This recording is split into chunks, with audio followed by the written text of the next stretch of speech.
It's got 5 passives.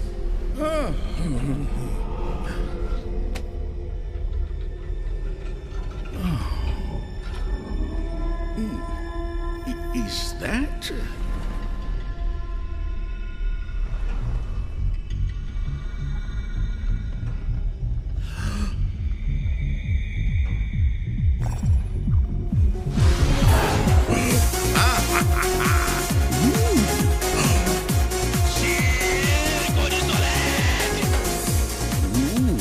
Why did they get rid of that?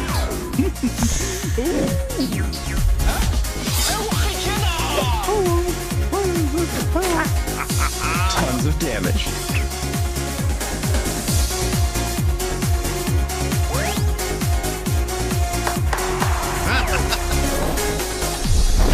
Redacted, you're the winner. I'm not sure where to put the microphone, but what went into making this costume? How long did it take? Oh, I'm French. French. I'm French. Oh, he's French. Oh. Hello again.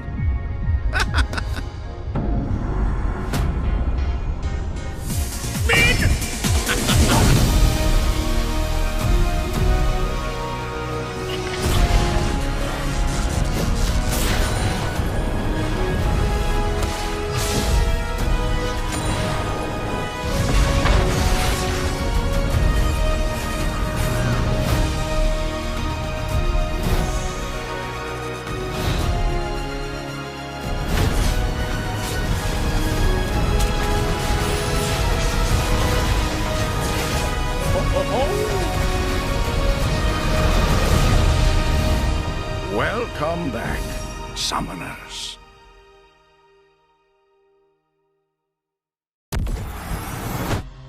Split 3 introduces the most impactful format change of the season, the Swiss stage, where seeding and championship points can make or break a team's year. Top 4 teams from Split 2 playoffs face the bottom 4 in the opening round. After that, teams are paired against others with the same win-loss record. Teams continue playing until they reach 3 wins and qualify for playoffs, or 3 losses and they are eliminated. Following the Swiss, BO5 seeding matches determine final placements. The top seed earns the right to choose their playoff opponent between the 3rd and 4th place teams. In the playoffs, 4 teams battle through a double elimination bracket for 2 spots at Worlds and the right to be called the 2026 LCP champion. Additionally, the team with the highest championship points secures a Worlds berth, rewarding year-long excellence. The LCP Promotion Series returns in 2026, with 2 guest teams required to defend their place against champions from the region's domestic leagues. But this time, championship points will be a determining factor in which guest teams have to defend their slot. The pressure is on across every level of competition. This is the League of Legends Championship Pacific. Let's show them what we're made of. Well, here we go, Dustin. From the heavens, actually a double kick. The 1v1 is comes out on top. If they have to, here comes the hero's entrance. They have the.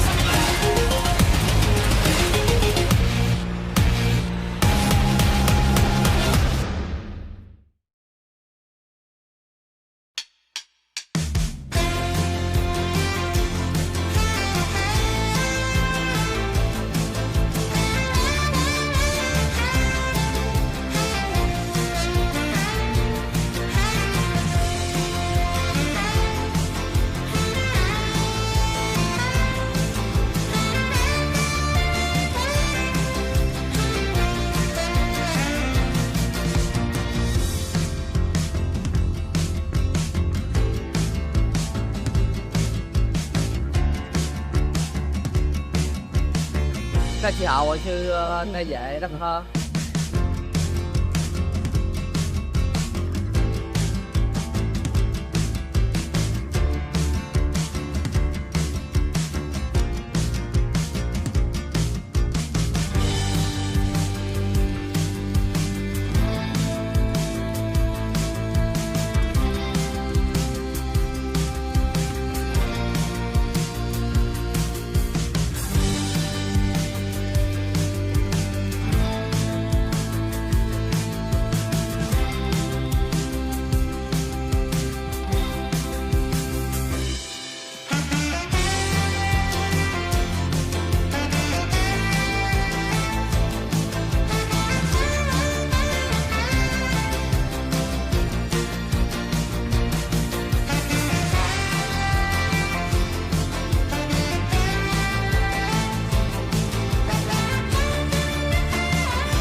thì tụi em sẽ tới đó và chứng minh.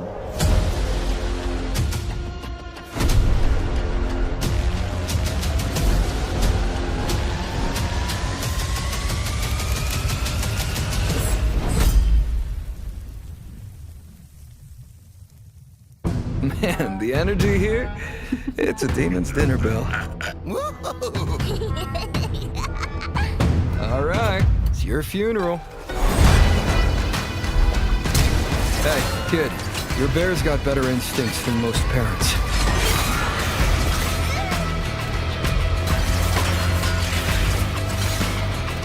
Say your prayers. It's me, the consequence of your actions.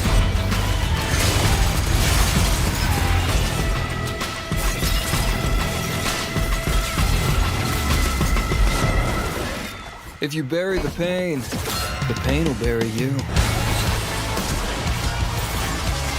This is salvation.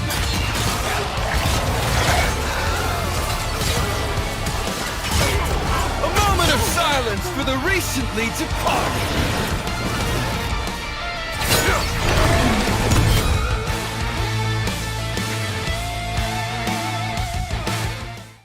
Here's an overview of how Coach Comms works. Each team may assign one coach per game, submitted with the starting roster. Coaches can be changed between games. Only a head coach, assistant coach, or analyst is eligible. Sub-players are not allowed. Use of the Coach Comms is optional. Here's how Coach Comms operates during matches. The coach is placed in an isolated room, wearing a soundproof headset to ensure competitive integrity. They may only view the 5-player POVs on stage. No live stream, spectator mode, or external devices are permitted. Each team has 3 Coach Comms uses per game, with 45 seconds per use. Unused users do not carry over. After all users are exhausted, the coach may leave the room. If they leave early, they cannot return. Team members not participating will have access to standard spectator mode for post-game review. Coach Comms has received positive feedback from teams and fans and adds an additional strategic layer to the game.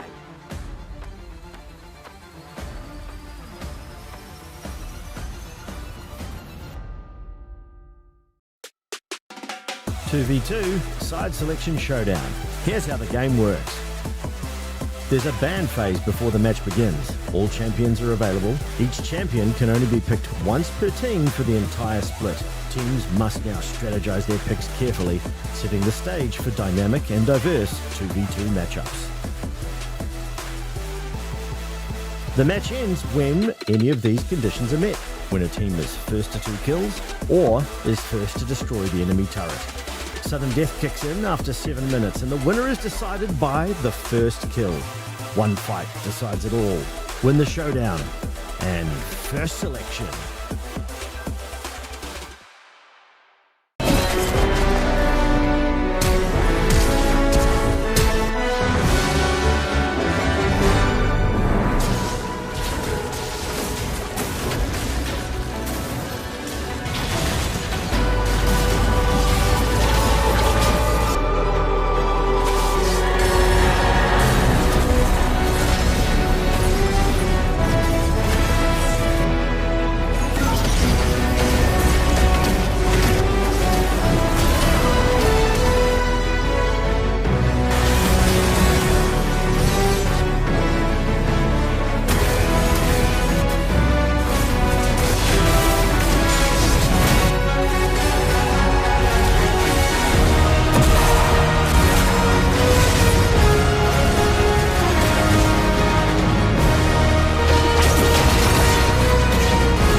Welcome, everybody. It's another night of LCP action. My name is Carrick, and with me, joining us for the first time, is the ever lovely Marbinogi. How are you tonight? Kia ora, I'm having a great time. I'm here. I'm not back. I'm here for the first time. I'm so excited to be on the mic. I'm so excited to talk about these players that I've been watching for years and just see how they can fight for their last scraps and to stay in the LCP, not end their year too early. Yeah, well, speaking of that, let's just go straight over to the bracket so we can see how these teams have been going and how they've got here. We are, of course, playing that bottom match there. It is the Hawks taking on Ground Zero, both 0-2 in this Swiss stage. So it is a best of 5. The loser, as Marby alluded to, will be ending their year early. Not where either of these teams want to be, given their split 2 trajectories, Marby. Yeah, absolutely. SoftBank, they sort of started to fumble towards the end of last split. They got kicked out of the playoffs immediately, but given that was to DCG, who went on to come second and go on to MSI, you sort of want to sort of give them a little bit more break. But they come into the split, they struggle, they lose to Team Secret Wales, no big surprise there. But then you lose to DFM, who have been on a year-long losing streak. This is a massive fall from grace for the Hawks. And for Ground Zero, you've ended last split quite low, but you've made these big roster moves. You've brought in Betty and Kai Wing back from the depths of nowhere in Brazil in Kai Wing's case, as we see the Hawks. Starting off, we do have the Hawks. It is Evie, Van One, Aria, Marble, and Vista, with Maru and Corgi behind them. As you said, they're looking to turn their hopes around. This was a team that I was really excited for. As you said, maybe had an unlucky playoffs in Split 1, but really, really need to turn it around here. This is Last Chance Saloon. They can still make a run to the playoffs. What's one player you've got your eye on tonight? We have to look at Aria. He was absolutely in contention for best mid of the split last split, and this time he's been keeping up the numbers. He's been doing all right individually, but has he got the capacity to drag his team over the line with him against this Ground Zero? Yeah, exactly. Ground Zero of Ejung, Husha, Uniboy, Betty, and Kai Wing. It's a new look for them this split. So far, hasn't quite gotten off the ground. I'm really hopeful for this team. I think they were trending up last split. Again, need to get it done. I would hate to see Ground Zero go out this early. I think this is a team with a lot of potential. Absolutely. We see them bring in Flash Wolf of Betty, bring in Kai Wing from that CFO roster from last year, and you expect this bot lane to just revolutionize this team. Like, Kai Wing is meant to. I was saying when this announcement happened that Kai Wing was gonna be able to walk in and make this team into one of the best macro teams in the league. So far, this hasn't happened. So far, they haven't gotten onto the same stage. But the featured matchup today is, in fact, the mid lane. Uniboy, coming out from the depths of retirement, he's been a long-standing player from going back to Mad Team in the LMS. And so far, he's been putting up pretty good numbers with a little bit less resource put into him, playing that sort of Galio style for the team. Yeah, and of course, on the other side is Aria, this long-time star of the Japanese range. He's not Japanese native, but he may as well be at this point. He spent most of his career there. Incredibly high-octane player. You can see in the stats, he's got high gold per minute, high damage per minute. He is pretty much the linchpin that I think this team pivots around. Having a bit of a quieter split, he needs to pick up tonight. I want to see him on really high impact picks. I'd like go on your Ari. It's always been his best champion, but even things like Cassiopeia that can really turn team fights on their head, that's where I want to see Aria tonight. Yeah, even in that game 3 against DFM earlier, he was on that twist of fate. He was able to make a good number of moves around the map. They just eventually sort of got out-scaled by the Nasus and weren't able to really carry it over the line. But linking up with Van One, who has also been quite a standout player in this in the split so far. I think that sort of mid jungle duo is going to be the way path forward for them. Evie's had a good time in the top lane individually for the most part. The bot lane struggled a bit, especially linking up Vista and Van 1, but I think you can counteract that with a more active Arya in the mid lane. Yeah, I very much agree. I think whenever Arya is active, when Arya is able to be unleashed from mid lane, I think that is where they look the best. I think I sound like a bit like a broken record here, but looking over to the side of Ground Zero, how did they turn this around? How did they get on top of SHG, I should say, today? So I think their big advantage coming in from Ground Zero is just their laning prowess. Ijung is still one of the best top laners in lane in the LCP. Betty and Kaiwing have been off to the races in terms of individual prowess, and Husha has been trying to make as much early pressure as possible. And when that works, like against DCG in the first two games, it works really well. I have some concerns about what they're prioritizing for Husha specifically, going back again and again to that Xin Zhao, but which hasn't found success anywhere in the world except Korea. And I think moving him onto much more dedicated early game junglers like the Lee Sin, like the Kiana, that's probably going to be a much better angle for Ground Zero going forward. Because they want to rely on that early strength. They want to rely on that snowball. Yeah, 100%. Do you have any sort of picks in mind that you might want to see their key players going to tonight? I think I actually quite like to see Uniboy take a bit more of a aggressive stance rather than going onto the Gallios and the Talias, those assistant champions. I actually really like him on the Victors, on the Cassios, on those carries.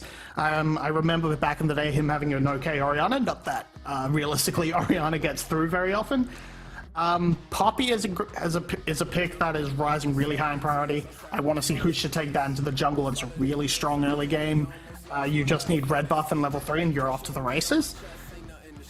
And I think playing around that sort of setup, rather than just defaulting to the comfort, like Husha going back to Xin Zhao, Ijung going again and again to Ambessa and Kisante, even when you want to see more carry focus in the top lane with the sort of leave your mage alone in the bot lane meta, it's not tying out so well because Betty is playing these mages and then it's not being paired with that carry that you really want from Ijung. Occasionally he gets the Rumble. The Rumble looks great. But again, the Kisante again and again, I'm not here for it. It's not what you want in this meta right now. Yeah, I totally agree. Would like to say that is a heavy on stage. Only giving a salute. No thumbs up tonight. He's locked in. He's focused on this one. Now, we don't have too much more time. Do you have any last thoughts before we go to a quick message and then get ready for our games? No, I think we'll have time to talk about this in the games and the draft. I'm sure we will. I'm really excited for this one because, again, neither of these teams want to go home. But unfortunately, not unfortunately, we do have something else to talk about because one thing that has happened recently is the passing of the founder of Detonation Focus Me, Nobuyuki Umezaki. His passion and vision helped build an organization that inspired players and fans throughout our region. On behalf of everyone here at the LCP, we want to extend our deepest condolences to family, friends, and everyone at DFM. It's really sad to hear about this. Detonation Focus Me has been a core part of not just the LJL, the LCP. So we do just want to invite everyone around the world to just join us in observing just a brief moment of silence in his memory.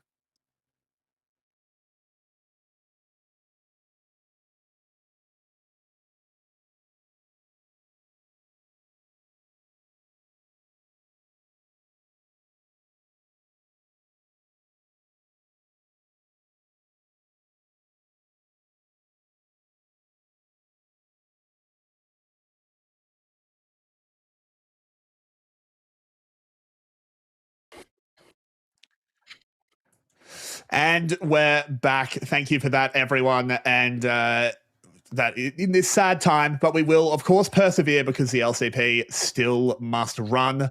DFM as well had their first win recently, so perhaps a bit of a positive in a grey sky. Well, Marby, we aren't talking about them tonight. It is, of course, SHG and DFM that we are keen to watch. It is Last Chance Salute, and we will be back in just a sec.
欢迎各位来到 LCP Arena 第3周第1天命选一线的 BO5 比赛，由日本雄鹰 SHG 出战复仇者联盟 GZ。我相信这场比赛没有人会想到这2支队伍竟然会落到这个地步。但是 BO5 比赛非常的残酷，只要累积到3败的队伍就会离开 LCP 的赛程当中。究竟谁会赢得比赛活下去呢？马上欢迎双方选手进场，上路 Abby 一卷。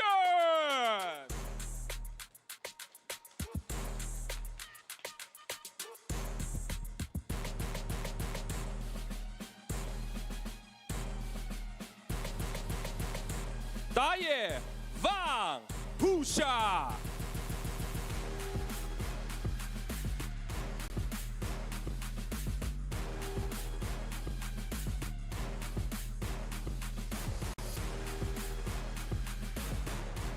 中路 Area Uni Boy。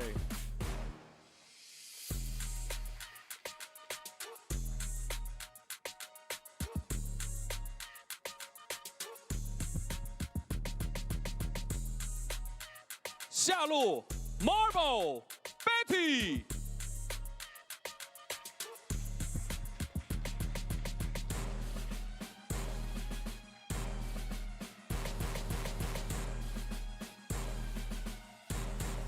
辅助 Vista 开 Win。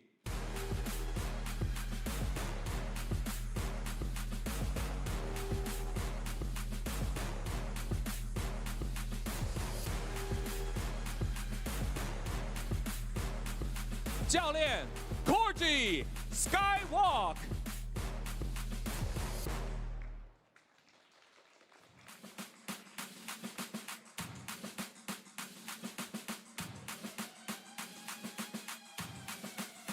第2赛段最稳定的 SHG 对上台港澳明星云集的 GZ， 谁可以在最后打出 GGEZ 呢？比赛正式开始。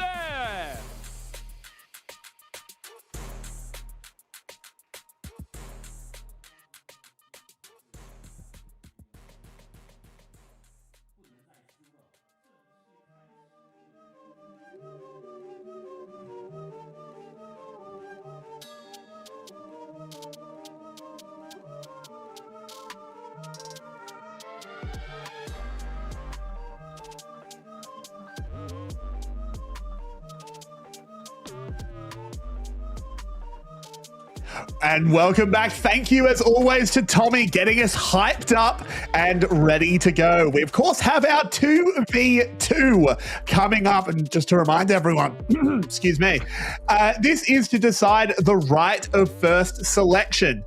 We'll go on to the Howling Abyss. We'll play our 2v2, and the winning team gets to choose either their side of the draft or their side of the map. Of course, with the other team being able to pick the other one that's not selected. Marby, if it was you and you won this right of first selection, where would you be going? I personally am in this current state, I believe second pick is actually much better right now.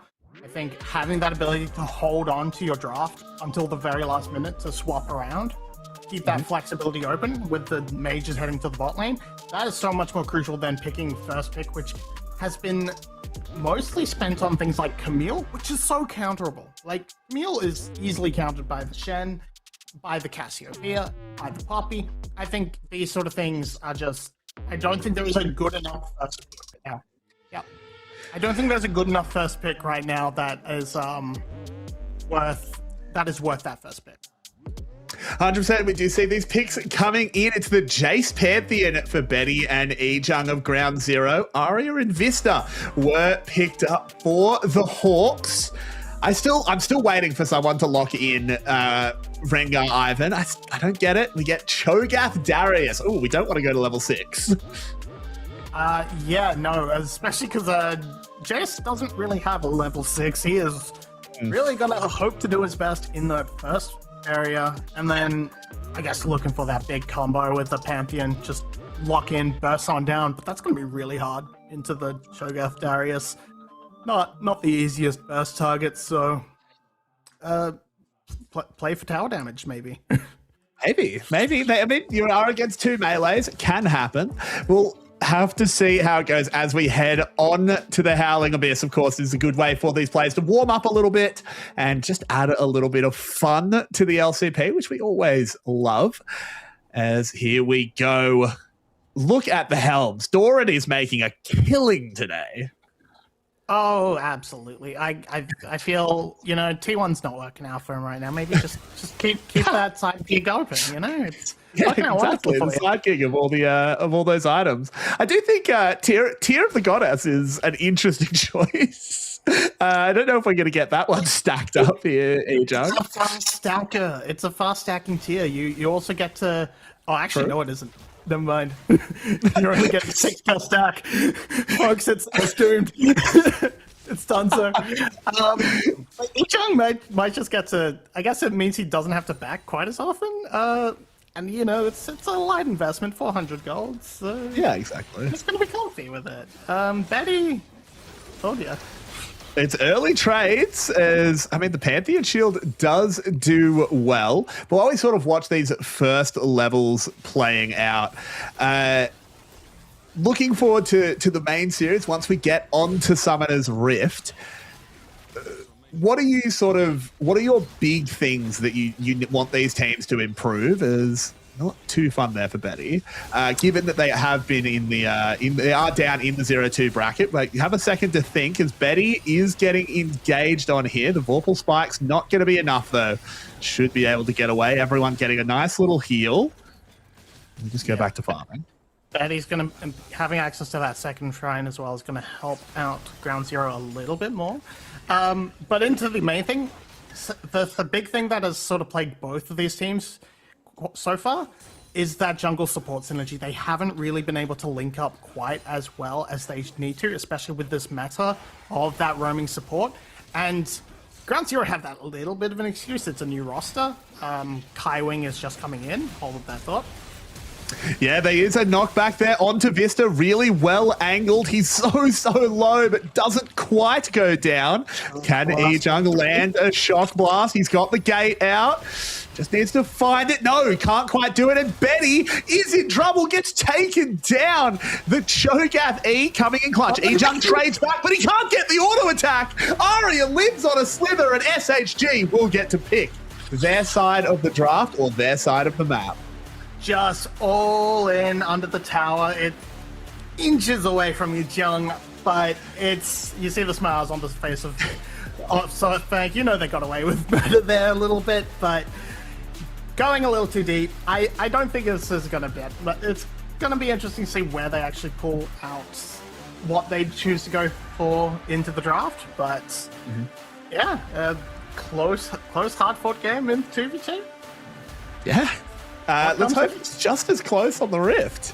That'll be very, very exciting. So as you said, that support jungle synergy for both of these teams needs to be improved. I think something we see quite often in the LCP is very early priority onto the jungle. I know in our one of the series last week, I actually can't quite remember which one it was, but, shame on me, there were 5 jungle bans in the first 6, and the junglers are having to scrape the barrel. So I wouldn't be too surprised to see a similar amount of attention being paid to the junglers today.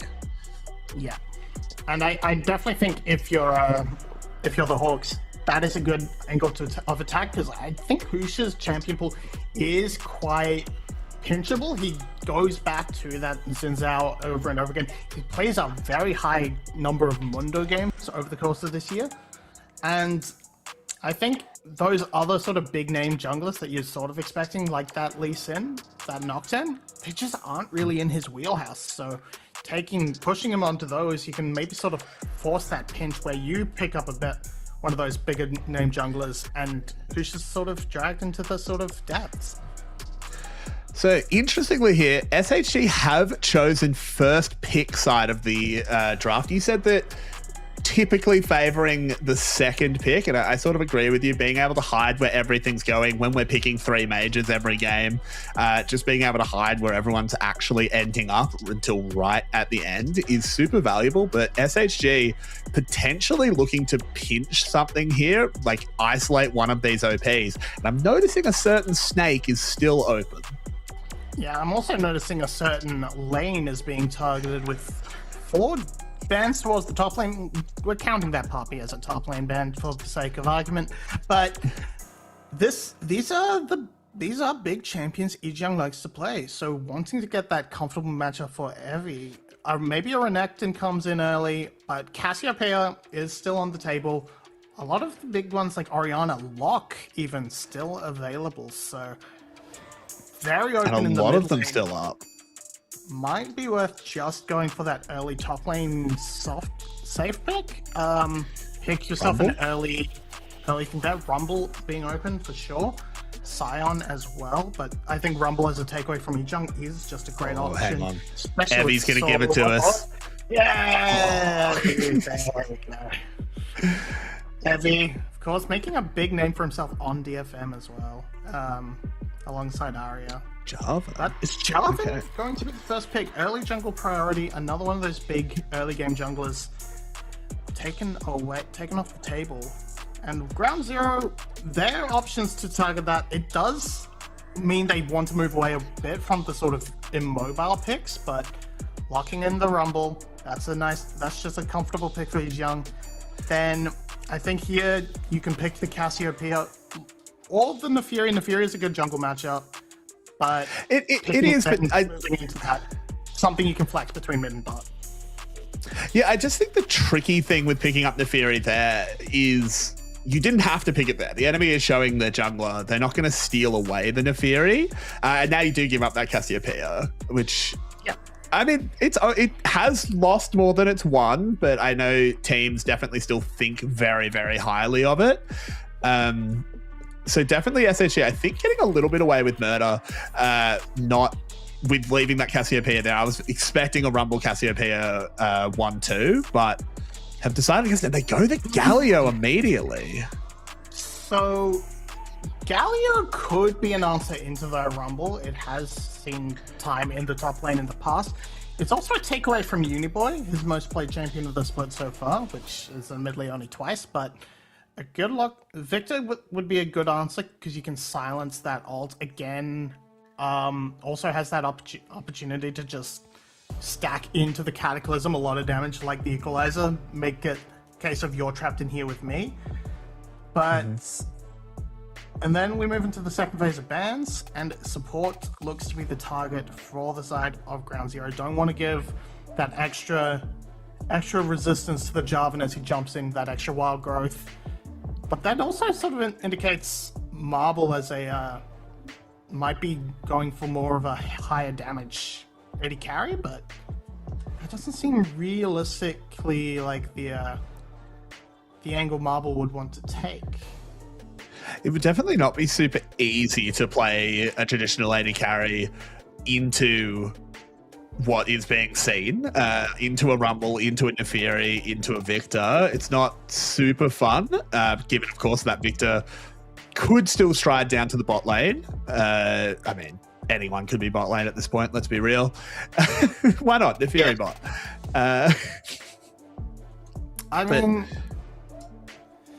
Camille gone. Camille burn. Makes sense. It's the high prio support. I know you have your problems with it, given that it is counterable, but it is very high prio. Yeah.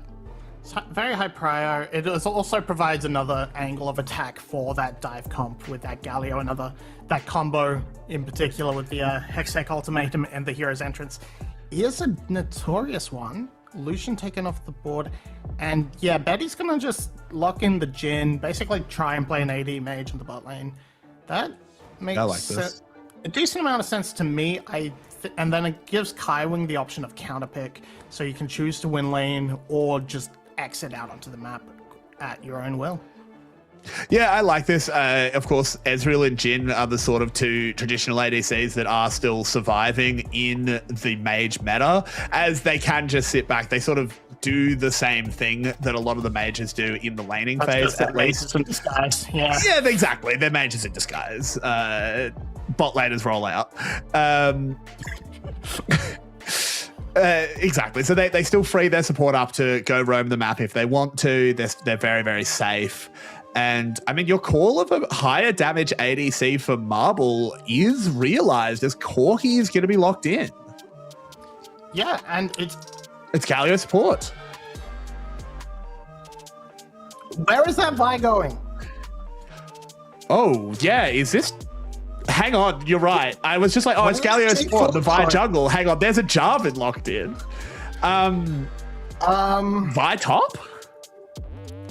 Yeah, I guess. I mean, we could see some Baus. I'm actually more inclined to say it's... I would play Jarvan support, Galio support AD Jarvan mid assassin. I'm just gonna wait and see where this plays out, because this is a curveball for the ages. Yeah, I mean, I think Galio top makes a lot of sense. You identified that earlier. This is sort of like a known off-meta counter. No, sure. And at the Vi support is the least likely, I would have thought. I think Jarvan support, I mean, it's been a thing. We could still get one more swap, but pretty soon they're going to be locked in. So I think we might be staring down the barrel of Vi support. Did they forget they locked Jarvan first or something? Okay. We'll work this. We'll work through this. What does Vi bring to the table? Essentially, the same thing as Camille, but for a single target. Yeah. Very high lockdown, almost impossible to interrupt with that cease and desist, and that provides that angle for the Galio to go in, gives you that setup. It's all about that dive, and I mean, it's a curveball I never expect to see coming. I'm gonna have to do a little check to see if Vi support has been played ever. I'm sure it's been played sometime, but I certainly don't remember. But we are on to Summoner's Rift for this first match of our lower bracket. Remember, the team that loses tonight, their year will be ending early, as there is that Vi support not getting the first Q down. Vista does miss that one just by a hair, as we're going to have to keep a close eye on the bot lane, because this one is a little bit weird. Well, going back to Season 6, at least, there has never been a Vi support. Actually, really? Yep. This is it. There might be one in 2013, 2014, going back that sort of pre-modern era, but in the terms of But unless this is a secret classic special, it is the first tier 1 Vi support coming out from Vista. And I'm kind of interested to see how this will play out in lane, because Vi traditionally in the jungle is very weak, very prone to invasion until that level 3 mark. And so I feel you might have just ended up in a case of a worse Alistair in sort of your laning phase, where you're just sort of struggling through those early levels, waiting for level 2, level 3. And right now, it's full pressure for ground 0. Yeah, look, I think this lane is going to be very rough for the Vi, but holistically, it makes sense within the composition, right? As you were sort of identifying that the Galio combo with the Camille is really powerful. You said Vi sort of does the same thing. It's a bit more single target. You still can bring the hero's entrance on top of you. You still have Van 1 jumping in with the Cataclysm. I think their single target just kill buttons are really, really good. Where I'm a little bit hesitant on that is, who do you press the kill button on? Jhin should be out of range. If you catch the Jhin, you killed the Jhin. Fair enough. I suppose it's the Victor? It's going to be Victor up until the point he builds Zhonya's, and then it has to be the Jhin, realistically, because Hoosh is going to be hard to lock down. Oh, he lives. Drink your pots, everyone. That's why we drink our pots.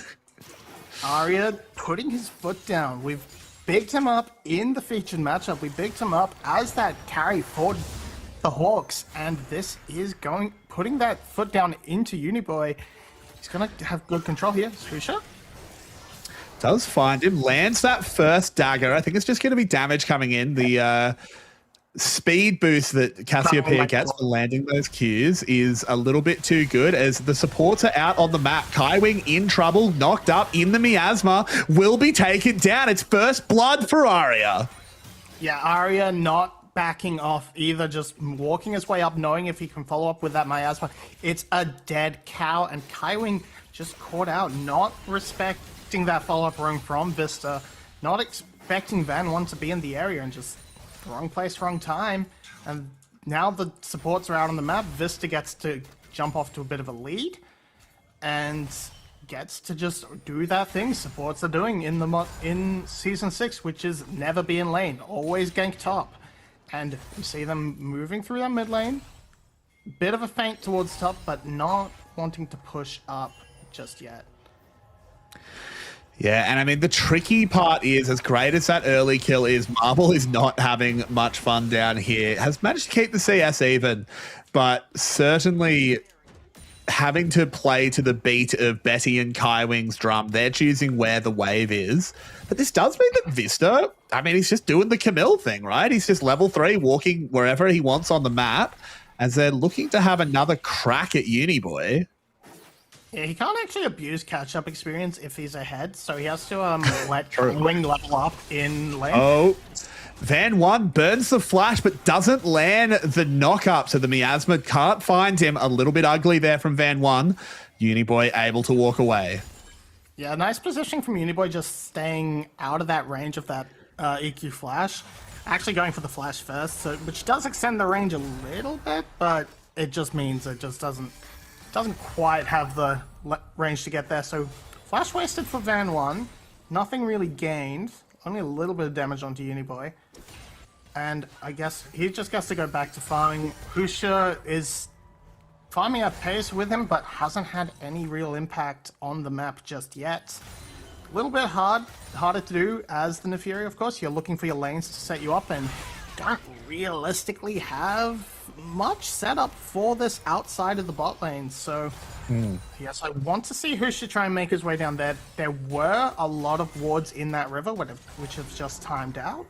But heading to the top side right now, that's where his path has ended. Going to pick up this crab, reset. Should be the level 6 crab, and he is going to be very happy with that little bit of a lead and see if he can utilize that, turn it into something. Good interrupt there by Kaiwing. Vista was charging up that Vault Breaker. Can't get onto him, though. as they should just be able to farm this one up. Interesting so far that Kaiwing has not been active on the map. Kaiwing has been sticking in this bot lane as they're going to go again. This should be good damage onto Vista. Has to flash away. Was worried that that Betty might have the damage to finish him off. Yeah, if he doesn't flash, that fourth shot wasn't primed, but, you know, the third shot into fourth shot would have been just enough to take him down, most likely. So flashing early, keeping himself safe, not wanting... It does mean that they're not going to commit any extra follow-up, no flashes out of the ground zero bot lane, but he's fine, he's going to get back out onto the map. Kaiwing, yeah, as you were saying, has been sticking in that lane, and that's because combined with Jhin, Asta does become a pretty okay laner, and Vista has been... It's a lot harder to close that sort of distance pre-6 on the Camille, Vi compared to the Camille. So they're not quite as worried about this Vi support as they might have been if it was that Camille. Yeah, I think that does make sense. I mean, Camille was banned, of course, so this is very much a backup pick. I think, you know, it's budget Camille. It's doing similar things as Vista will be zoned off. We protect our pink wards. Though, of course, on this version of the Rift, they're not even pink. They're not. It's been nice going back and seeing them be the right color. No red ones, not in my league. Pink wards, wraiths are wraiths. It's I miss Gromp though. Gromp is a real improvement. Why? I don't know. I'm okay. I do look. Agatha and Bertha are great improvements to the map, I have to say. I don't know if you watched the LCK show match for Classic. I did. But I got a little bit of joy of Valdez accidentally calling Wraiths Raptors, and it's like, the cycle is complete.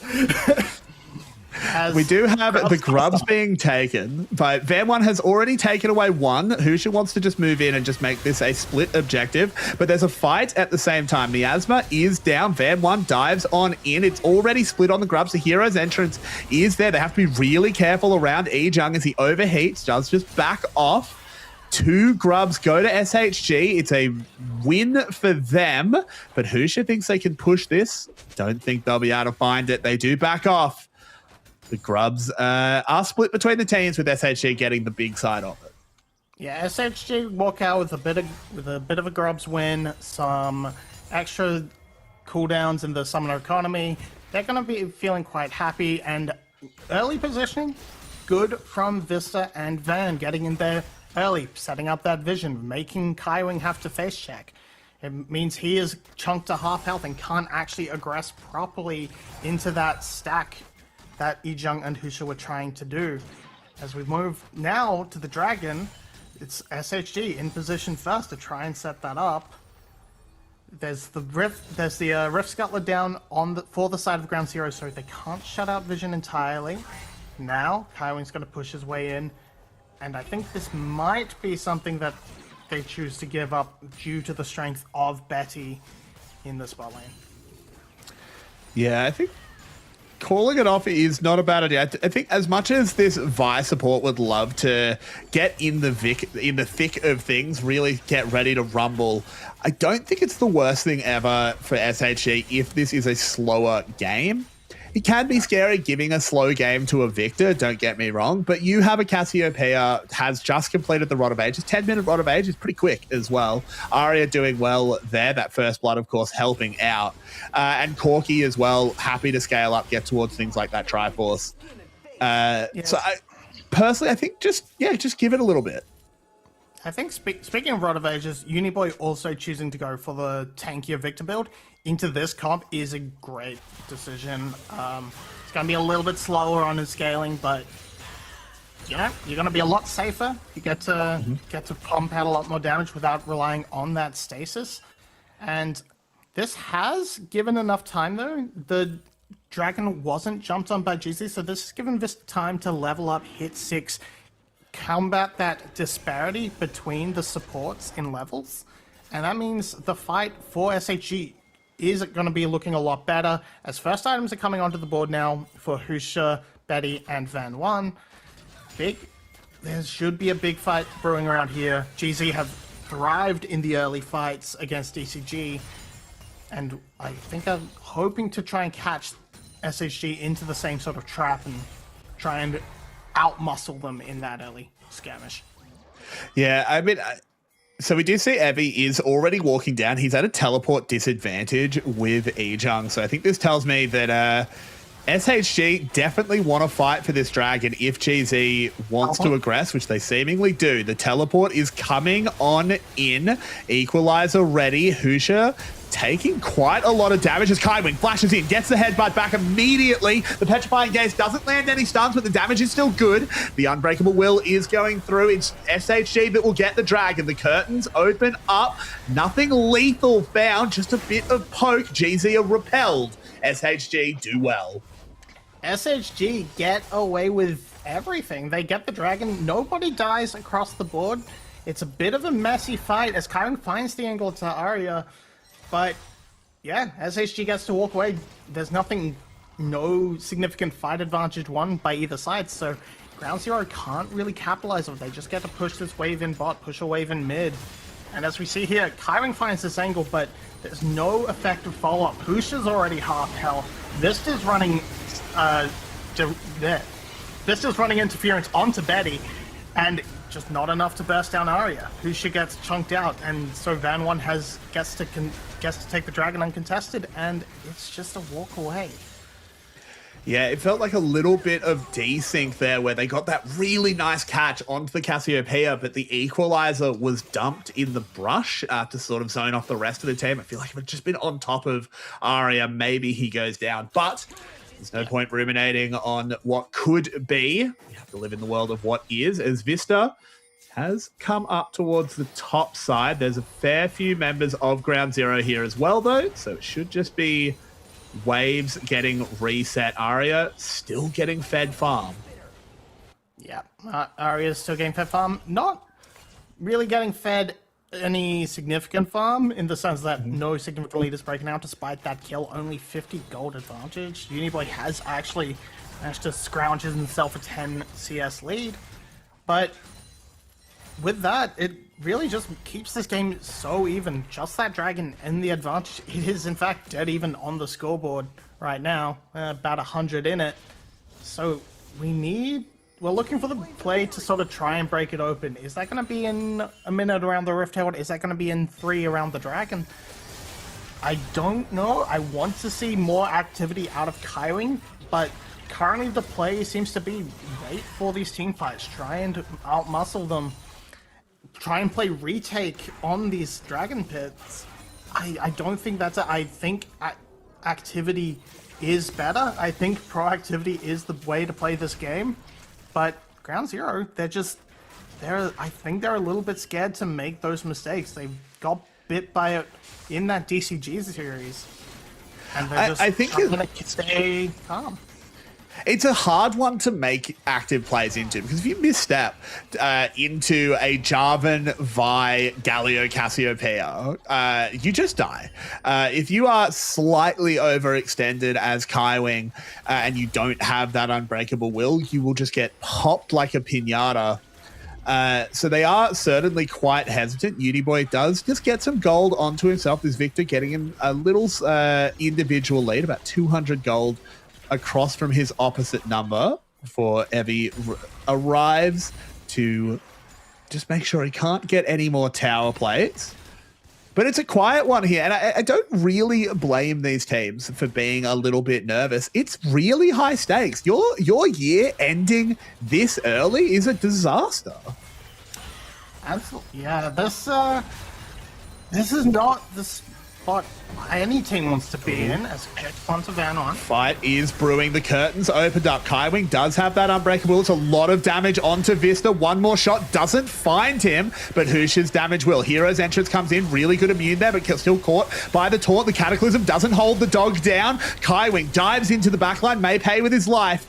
Got a lot of Van One's health. They call in Arya's TP as well. 1-for-1 across the play. 1-for-1 across the play. Ejung can't join the fight. His teleport's already been used.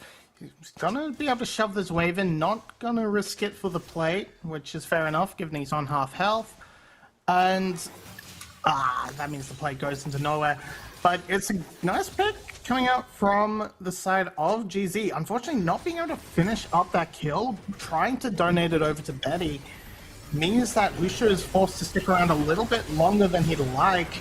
As we see the curtain calls opens up, Vista plays bodyguard for Van 1, and then they just take time on that fourth shot for some reason, which means Usha gets hit by the Grand Entrance, Hero's Entrance rather, and is forced to sort of walk away and keeps Kai Wing embedded in the fight for far too long. But we do come back to live, and the tempo has still rewarded Ground Zero. They'll get themselves a Herald for their trouble. SHG looking to trade it for a Dragon, though. The pings are coming down, but I don't think Ground Zero are going to be here in time. Both of the early game Dragons will go over to SHG, and they're reasonably quick as well. This Dragon stacking will become quite relevant as Evie just steals away all those little Kruglets. Good job there. Not really under any threat. The Dragon does fall there. We see the claiming of the Ocean Drake as the tower gets lower, but the Winds of War make sure it doesn't fall. Yeah, not quite enough to ability to knock it right down in the face of Galio, as it will be a Cloud Soul this game, which I think really does favor Ground Zero. I think that's a really good composition for that, for their team. But Kai Wing. Well, this could be Van 1. He gets a little bit spicy trying to avenge his crab as Betty just has to tank some damage from Marble while he's getting the shots down. In the end, everyone just walks away. So it's the joy, small joys of a support life is taking the scuttle crab out from someone's nose. Yeah. It's what you live for. It's the whole reason you play that sport. It's the whole reason you play that role. I mean, ever since they took away Heart of Gold, it's goodbye Aria. Ooh. Yeah, Aria in a lot of, Uniboy I should say, in a lot of trouble as he will go down. We both got it wrong, it's all right. Vista doesn't choose to go forward, so they finally do convert a kill onto that Victor. I know what I meant. Everyone knew what I meant. Uniboy, unfortunately, did not realize Vista was there, so gets caught out. Not much he can do about that. Easy follow-up from the Miasma. Does expend his flash in the attempt to escape, so that's not going to be down for the next big objective, which is most likely going to be this Dragon. I think it's still a little bit too early to take a go at the Baron, though SHG do have a pretty good comp for it if they commit Aria and Marble to it. Casio and Corky both able to pump out that damage.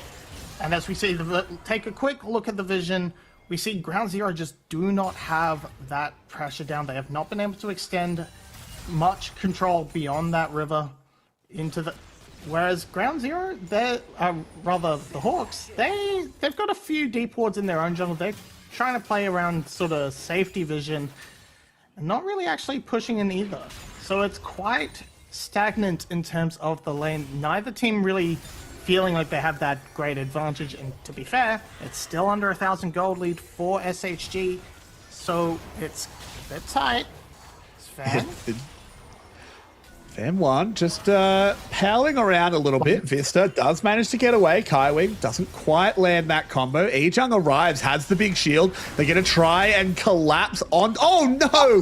The timing was a disaster there. They should be able to collapse onto Evie. They'll get one kill back regardless. Evie falls. The Rift Herald is summoned up. There's going to be a big swing for GZ, but you have to think it could have been a little bit bigger. Yeah, and they're not even going to get first brick as Marble has found this push into the top, into the mid lane. They're going to have to try and get as much value out of this Rift Herald as possible, as Sushi's going to ride it into the second turret. So it works out okay. There's a teleport coming in. It looks like SHG want to close the trap. Aria speeds in. A good flash from Husha gets him out of the Cataclysm. Kaiwing desperately trying to keep this snake away. Good route there by Betty. Husha desperately running, but the lockdown from the Vi is too strong. Vista diving forward. A little bit eyes too big for his stomach there. Does fall 1 for 1 in the bot lane.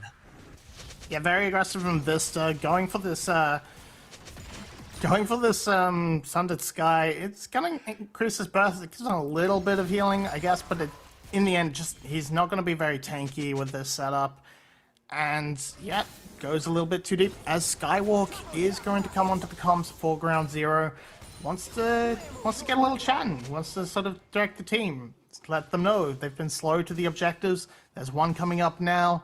Got to be there first, fellas. Yeah, exactly. I like Skywalk coming in. There's something that's been talked about coach comms and their implication to international success. I think in a series like this, when it's all on the line, you can think about international later. We got to get the coach in. We got to steady the nerves of the lads on stage, get them refocused. Because as much as plays have got a little bit skew-if both ways, it is still basically a dead even game. 10 rower stacks for both of these mid lane majors. In fact, their builds looking alarmingly similar with the belts. Here is this dragon sporting, and GZ, as you said earlier, they're playing retake. Yeah, they're not wanting to bully into the river. They have the Alistair, which is okay for face checking bush, and with the terrain, they can sort of push in without worrying too much about bush control. But over the wall, curtains opened up. Oh, good shot there. Getting that last bit of damage is massive, forcing him out of the pit. An easy smite for Husha, I should say. He will pay with his life, but you don't mind that at all. You stop the dragon snowball, you get one for yourself, you take that trade. Yeah, it's an alright trade, but as Ground Zero, you're feeling robbed. You feel like you deserve that pick onto Van, and in the end, only trading off that one, getting one kill back, makes you feel comfortable if you're the Hawks. You're not actually that upset. Like, you want that dragon, obviously, but you get something back. You're not losing out too much. You get to try again in 5 minutes, as it looks fantastic with this early damage onto Van 1, but they can't quite bring anyone else in. Ichung and the taunt are just so far out of the way. The taunt keeps them in place, and then Husha on the side. Because Husha split off on the side, it's just not quite. Yeah, I think a little bit of I don't want to say lucky. I want to say incredibly skillful taunt by Evie. Caught that last auto attack from the Nefiri that probably would have converted. I think Clutch is correct. I mean, it's like he can read where the ult's going. I don't think it was unintentional.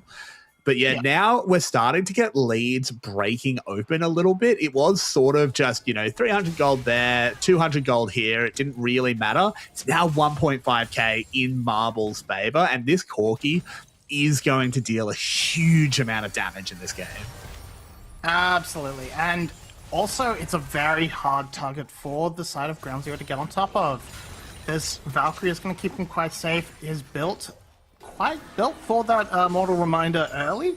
Big fan of that, instead of going for the sort of standardized collector that we see a lot of Corkis build.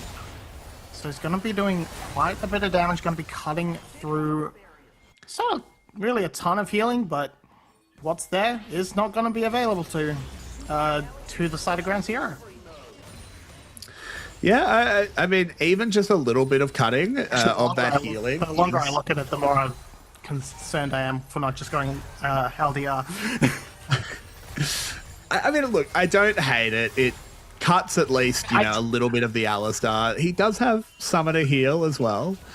I do still like him more than a collector. I will give him that. But yeah, fair enough. As we see, Seeker's Arm Guard coming in from Uniboy, going to be a little bit harder to jump on him, though they haven't exactly really had a lot of success in terms of diving, have the Hawks. It's sort of been both teams throwing at each other and catching the other one's plays. Well, speaking of which, it's Kaiwing diving in. They are covered by the shots from the gym, but now they need to get back as the teleports are coming in. Cataclysm is burned. That last shot straight into Van 1. Does a huge amount of damage. Equalizer dropped. It's lovely from Ejung. Evie cannot save his jungler as he is chunked out as well. Diving in is the Nefiri. The Vi desperately doing everything he can. Bista can't save himself as in they go. It's the 4th shot from Betty raining in, and the Hawks are cleaned out. Ground Zero win this game of catch and are gonna try and turn this into a Baron take rather. Everyone's gonna come in. What can SHG do? It doesn't look like a hell of a lot with just the Galio and the Cassiopeia. I think this is it. The Ground Zero are gonna grab this Baron, gonna be able to turn this into a play into mid, hopefully break that tower and play off the 2 lanes, extend that goal lead that has swung completely back into their favor. And it looks like it's a bit of a game of catch as that Vista tried to poke his head in, gets collapsed on by Kaiwing, and then so it looks like he's overextended. Then the play comes back around, and Van One gets the long-range captive audience, locks him down. Sorry, Deadly Flourish. Those should be swapped around. And the Equalizer comes in. The follow-up engage onto Evie. Vista almost takes out Husha, but a big shot coming out from Betty. And that 4th shot is just a disgusting amount of damage. Jin is very much online right now. Exactly. And Kaiwing is very deep in the enemy jungle, but of course, Alistair incredibly tanky when the ultimate's running. They just clean Vista up. That is a perfect equalizer. There was no chance of counter engage or escape. And GZ, I think they're putting their foot down. They're hitting the gas. They're going to go for this mid lane tower. GZ, of course, SHG rather, I should say, are in position to defend it, but for how long? Yeah, 1 shot from that Jin ultimate just took out 3/4 Marble Skull. Cataclysm is good. They're getting the lockdown in. They've immediately blown them up. Ejung is left on a sliver. Can they get anything back? Uniboy will get himself too. He's under the tower. They're turning it around, Marby. Husha and Uniboy are heroes here. They can't do it all, though. Vista comes in at the last moment to save the Hawks' skin. They just can't quite get that final tick onto Evie. Uniboy almost carries it back, but that's the Baron gone. That's only now on Husha. They're not going to be able to make this Baron power play into anything, as it's a big combo. This is what you pick the Jarvan Galio for. Catches both bot laners from the side of Ground Zero. No capacity for them to do anything. Ejung does as much damage as he can. Uniboy goes so far into tower. And this Zhonya's just times out the Chaos Storm just enough. In picture, we've got to fight around this dragon. Husha's in trouble, desperately trying to get... He gets it! With that double dagger as he goes over the wall. They save SHG from moving up to that soul point. It was a bad smite, but was saved by, I think it was actually the jungle pet, just giving it one little pounce and making sure that GZ got it. It's the jungle pet or the bleed from that first Q. Yeah. We'll have a look. Because he's taking it alone. Gets smited to about 10. It's got out a little bit, and yeah, he's the only one with smite here, so should just be smite to 23, 10, burn.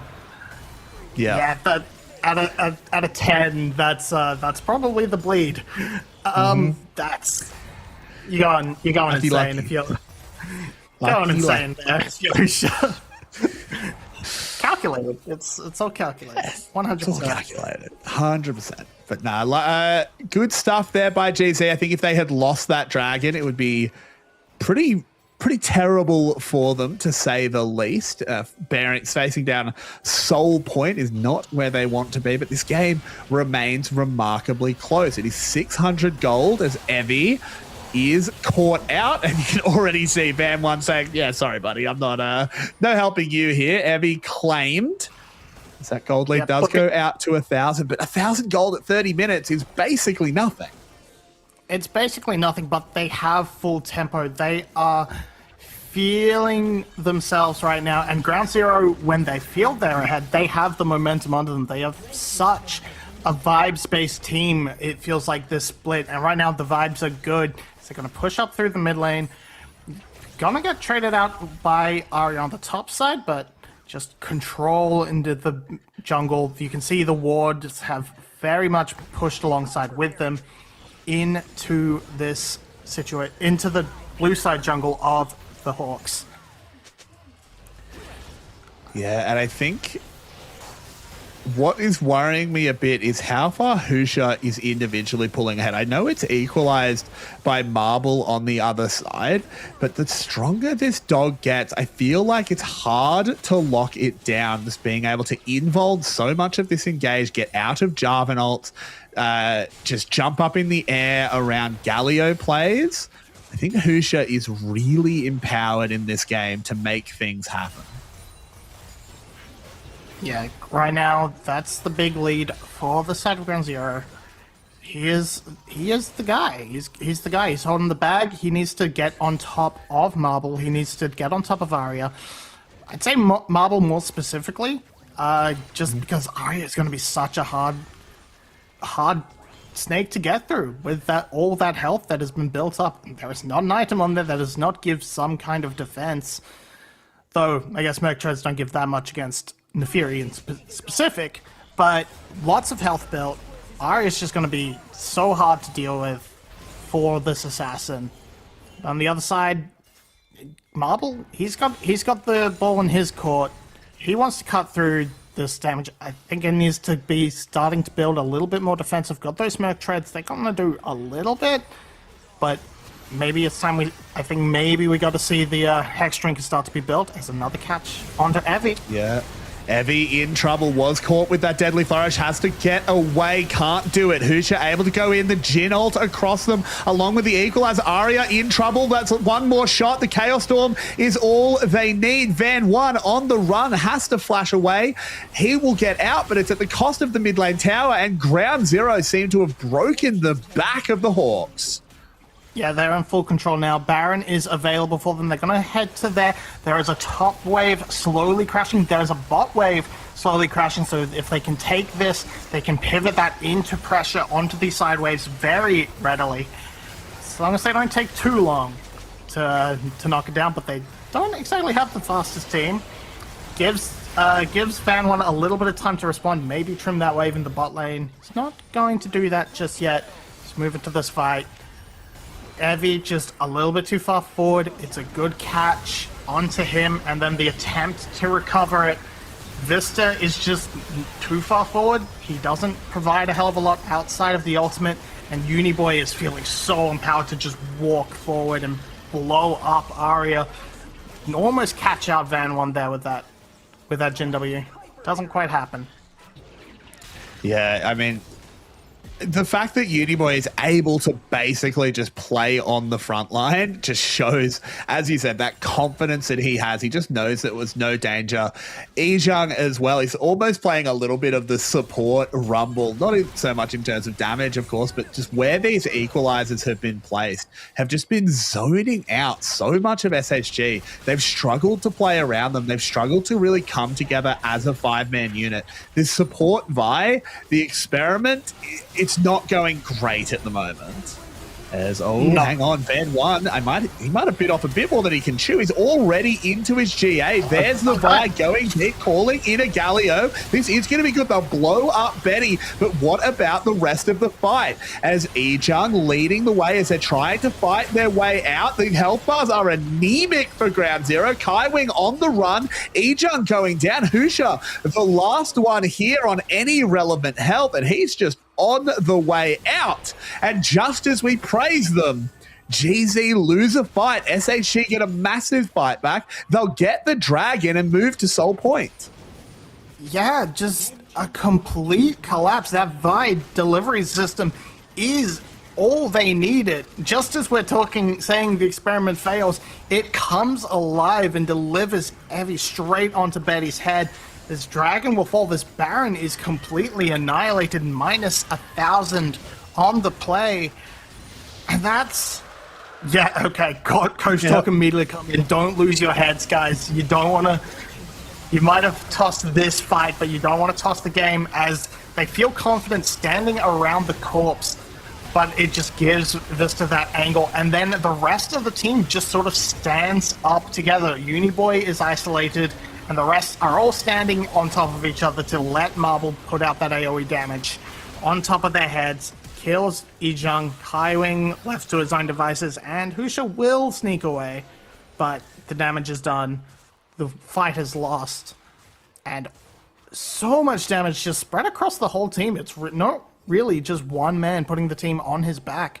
It's a very team effort coming out from SHG. Still behind, especially in that jungle position, but Marble's still just getting further and further ahead, almost at full build. Same with Evie, actually. Yeah, exactly. I mean, we're getting pretty deep in this game at this point, cresting at 36 minutes. The builds are getting pretty serious. One lingering effect of that last fight, of course, is Van 1 doesn't have that GA for another 2.5 or so minutes. The tower on a sliver of health, but Uniboy really doesn't want to risk it. Stepping up, finally gets the guts to do it. Ground Zero go out to a 2k lead, but 2k at 36 minutes, 37 minutes really. Not the most significant, Marby. No, you have to sort of just look at where the gold is and really the item breakpoints that have been completed, and it's very even across the board. Just an extra item in bag for Husha, really, and one more for the side of Marble.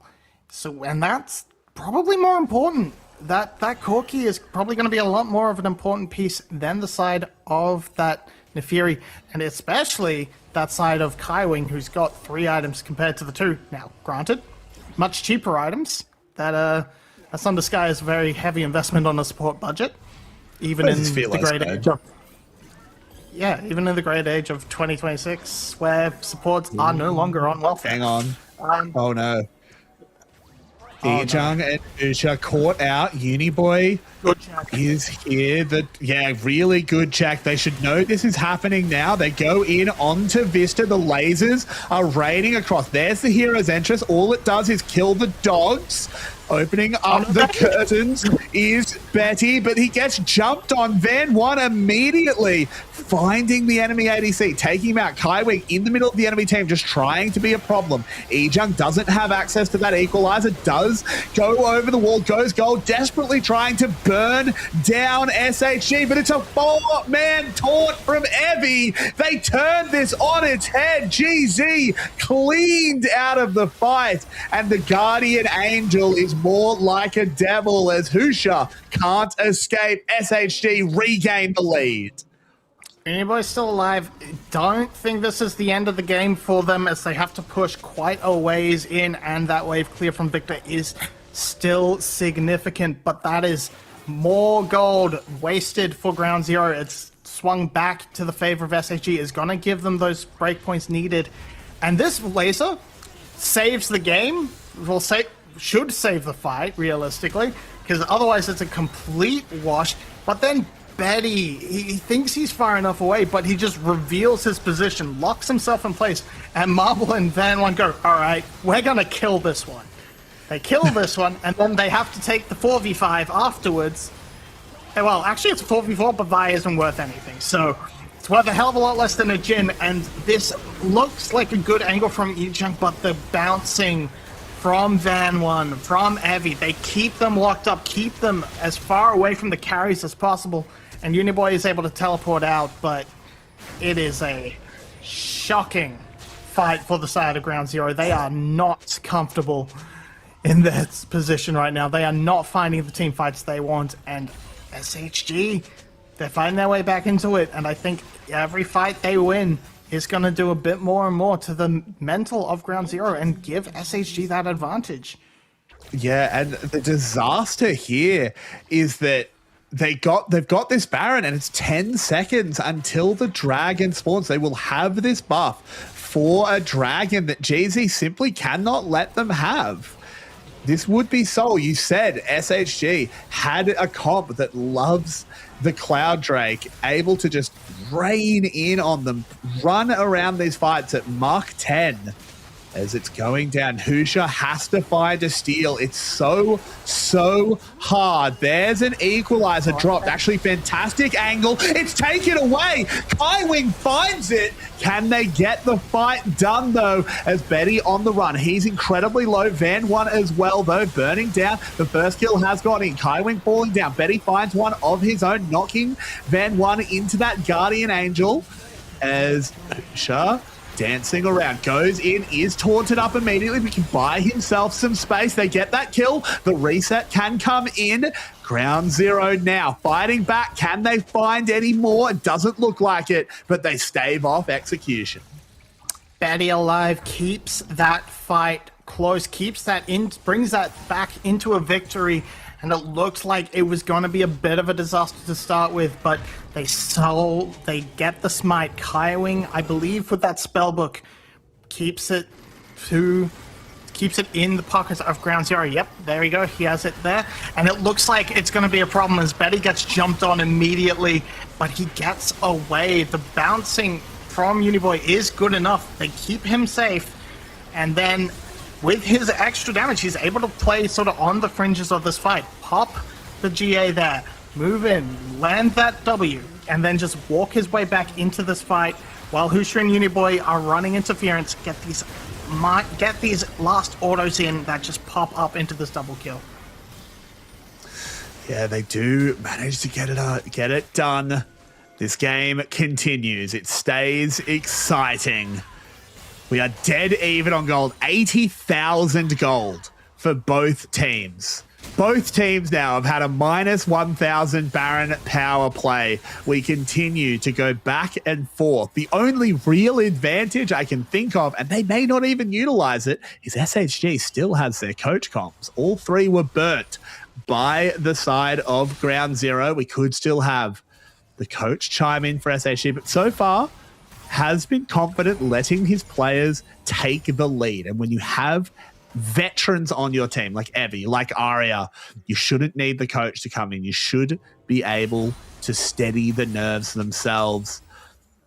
And it's getting I just feel like the longer this game goes, we're just waiting for the Aria like pentakill. We're just waiting for Marble to just blow 3 people up at the start of a fight.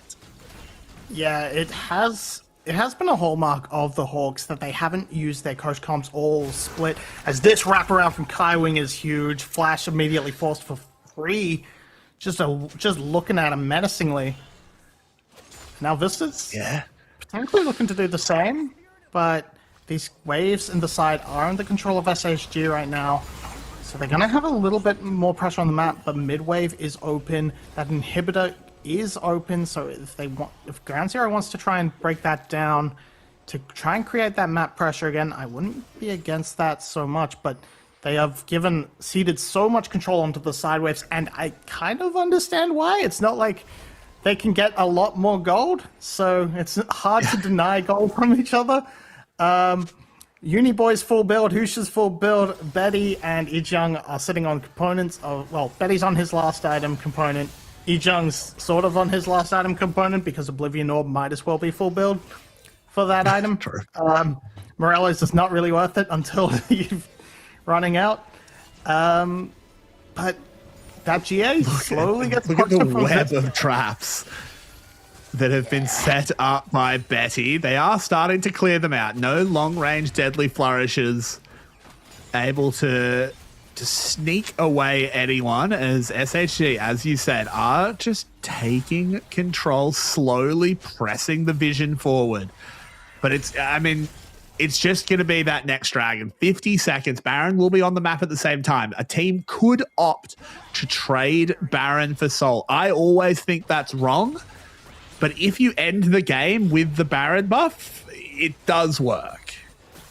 I think it's especially wrong in this game where Baron has been nothing but an omen of ill fortune. I don't think any Baron push has gone positive this game so far, which it's not a good sign, as what's going to be popped down there, I don't necessarily know if it was registered by the side of Ground Zero. So Vista, he's not going to really find an angle from this because Ground Zero aren't going to give him one as they're focusing around this pit.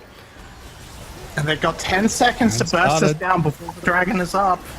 I don't think they can do it in time, so this is going to be a trade. Well, I don't know. The Baron is very low. Husha will smite it. But the Dragon, yeah, you're so right. It's just going to get detonated. This is the trade. SHG gets Soul.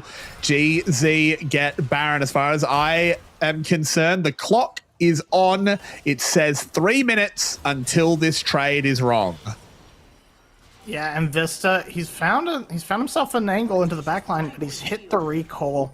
He's not quite confident, wants to take this push from the front. And Ground Zero are back to the scene of the crime where they lost that previous Baron. They have to be careful. They don't want a repeat of Vista getting into the backline. And they haven't warded off their flanks quite well enough yet. They've got a trap down, but that's not enough. They need to try and play off 2 lanes. They sending Husha away now to try and push that mid lane inhibitor while they keep this pressure up bot lane, but they haven't been able to access the turret at all. They haven't been able to get a real shot off. Betty just RFC. You built that for a reason. That's what you want. Oh no. Is caught out though as in comes the Hero's entrance. They're going to blow Betty up. It's deja vu, Marby, right on the same place in the map. Can Jinxie make it happen this time? The health bars are low. Down goes E-Jung, but Husha enters the fight. If he can get a reset, he might be able to get things going. Doesn't do it. They don't pull the trigger.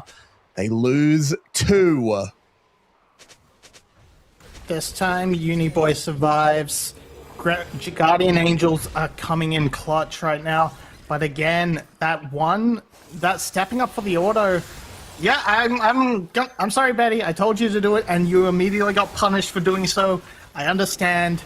However, that one shot did almost take out the turret from half health. So, yeah, it's a lot, but this was not what you want. Betty just getting caught. Stepped up to get that auto attack, but it just all falls apart as, again, E-Jung, he positioned well, had that flame spitter running in the Zhonya's, but it just was not enough. And in the end, they don't pull the trigger. They just have to back away as we are just, Marby, just having a little bit of a tech issue. We'll get them back in a moment, don't worry. As GZ reset on the map. They're all back alive. The Barons largely irrelevant. Only 30 seconds left on the ones that did survive. And now the Cloud Soul is clearly the good side of the trade. SHG do manage to get back in the front. And Marby, how are you feeling after we watch the rebound from GZ? I'm not sure. I'm going to have to wait for a replay because I did not get to watch that the last couple minutes, but it's all right. As here we go. Ooh, Evie finding his way into the backside. Does get locked up for just a second. Oh no, Evie. One more shot should do it from the Jhin. Betty claiming that kill. Kaiwing did use the ultimate. He will be squishy in the next fight, but you take that trade every day of the week. 60 seconds without the Galio on the map. They're clearing forward. GZ, can they find any more? It's 4v5. This might be their best chance to close out the game. The inhib is exposed. E-Jung is leading the charge forward. They do take the inhib very quickly if they're allowed to auto attack it. Nice to know I'm back for the end of the game. I hope. Not knocking on as much wood as I have. It's all right, as we do still have GZ pushing in. They've taken 2 inhibs. They'd love to make their way over to the 3rd, but that might be a little bit hard. Vista very deep, just potentially tried to catch any stragglers. But GZ are disciplined. They move as a unit. Move as a unit. There's no hard push coming out from the side of the Hawks either. So he'd be on a one-man mission. He does not quite have the ability to assassinate Betty on his own, especially through a Guardian Angel. And Guardian Angel, speaking of which, they're still down for a little bit longer for the side of the Hawks. Another Baron is coming up soon alongside that Elder. I feel Ground Zero have to try and push the pedal to the metal a little bit more. Try and break down that third inhibitor at least. Keep that pressure in the bot lane forced so the Hawks can't contest this Elder specifically, because games are so easily lost on one bad smite around this objective. Exactly. It's a terrifying thing to see when an Elder Dragon spawns, because it's just on both teams. Who has the ice in their veins? Who can hold their nerve around that biggest objective League of Legends has to offer? We have crested 50 minutes. We are fast approaching 100,000 gold for both teams, Marby. This is tense, and we've got potentially 4 more. We've got potentially 4 more of these. I feel this is it. Everything is coming down to this massive game. Gold is irrelevant right now. It is less than 1,000 out of nearly 100,000 gold difference. Nothing really matters on that scoreboard. It all matters on this one key on Husha and Vans. No vision for SHG. Heavy pushing him from the side. He's gonna be able to find a decent flank angle. This objective is going down so slowly. 5,000, 4,000. There it is. Husha will secure it. Elder Dragon is there for Ground Zero. Can SHG find a miracle? I don't think so, as the Dragon is roaring and it is shouting Ground Zero. They clean the Hawks off the map. They'll teleport to the base. They'll run it in, and Ground Zero hold strong, hold steady, and get over the line here in game 1 to keep their split alive. It was a long, intense back and forth, but the Hawks aren't able to bring it home for this game 1. It feels like it should be the end of the series, but it's just the first game. Betty with that 50 game wins in the LCP. And it was a long 50-minute game to mark the occasion. 1 minute for every win. Betty, congratulations. As you said, 50 wins in the LCP as Ground Zero pick up game 1. They need at least 2 more to get over the line. And after game 1, frankly, I couldn't predict game 2 because that could not have been closer. Absolutely, just back and forth the whole game. I'm really looking forward to see the gold graph of that. I think it's going to be a roller coaster for the ages, something KT could only dream of. And my goodness, it's just, what? I don't know what happened there. Here we go. There it is. Up and down and up and down. So much damage. And I'm surprised, remarkably, at how little damage is on the charts for Uniboy, because so many of these fights felt like he was the last man standing, trying to pump out all the damage that his team was there to offer. And we just see a lot of these sort of fights, picks that go awry, just that's pick onto Vista that gets turned around a little bit onto Kaiwing. That was the story of it. A pick just getting traded out perfectly. And I feel like this highlight reel, we may be here for about 20 minutes if they're going to show everything. It just jumped from level 7 to level 16 because this game had such an interesting pace. It was so slow measured early on, and then the teams just fist fought over and over, but no one could get that decisive win, that decisive fight, or at least not 2 back-to-back. Not enough to get over the line until that Elder Dragon came in, until it said enough was enough, and Ground Zero were able to bring it home. As you said, I think Uniboy, the damage charts don't quite tell the story. He was fantastic in these fights. Often the last man standing, or at least close to it, was positioned super well. But the question is, are we locking in Vi support? Is that going to be the new solo queue special? I won't be. I don't. I don't think I'm going to be locking that in. There's a small reason for that, and that is she's not out in the classic yet, but I don't think in regular games either. I think if I put that in, I'm going to be stuck getting that report. It's going to get reported. Frankly, I mean, it wasn't as bad as I expected.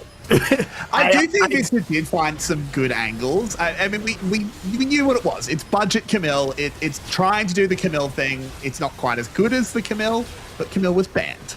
So we played the Vi instead. I think there were some really good catches. Every time Betty did make slight positioning issues, we see here where he was just caught opening the curtains. He actually ends up playing the rest of this fight really well. But initially, Vista did catch him, was able to bring the Galio in. There was a couple of those pushes towards that bot lane inhibitor where the Vi, I think, got a lot of value. So overall, experiment, not quite a success, didn't win the game, but definitely one to maybe revisit at a later date. But this is, of course, this final fight. It was the smite from Husha. He held his nerve. And once the Elder Dragon is picked up, there's not much of a fight left. Elder Dragon loves just ending games. As Vista, I mean, if there's no Elder buff, he does pretty well there, I think. But Marby, game one is in the books. Any final reactions before we get ready for an action-packed game two? I want to see what else Vista is cooking, if there's anything else in there, or if they're going to go back, clip him over the ear and say, no, we're playing normal. Well, don't go anywhere. We will be back very soon for another 55-minute banger. You'll only get them right here on the LCP. See you.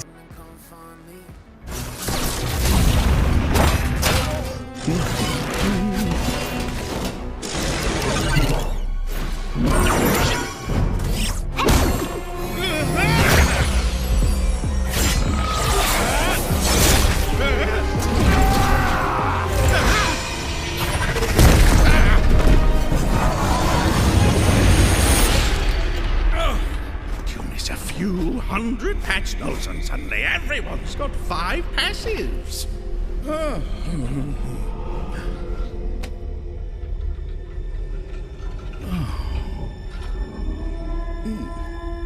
Is that...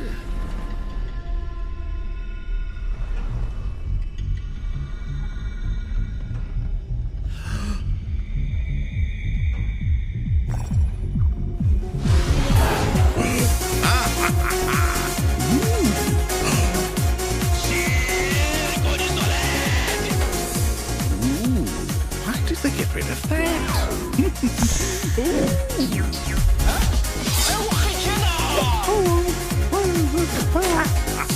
Tons of damage.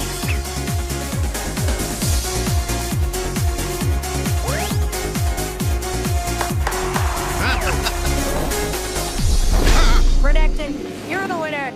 I'm not sure where to put the microphone, but what went into making this costume? How long did it take?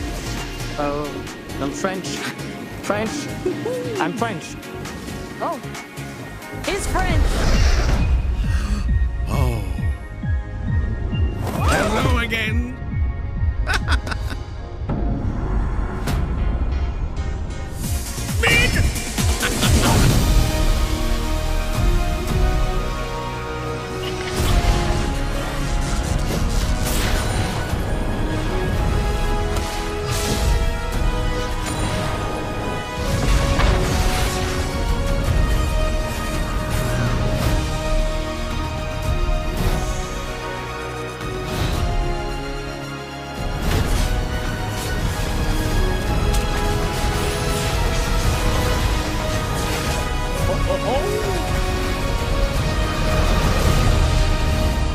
Welcome back, summoners.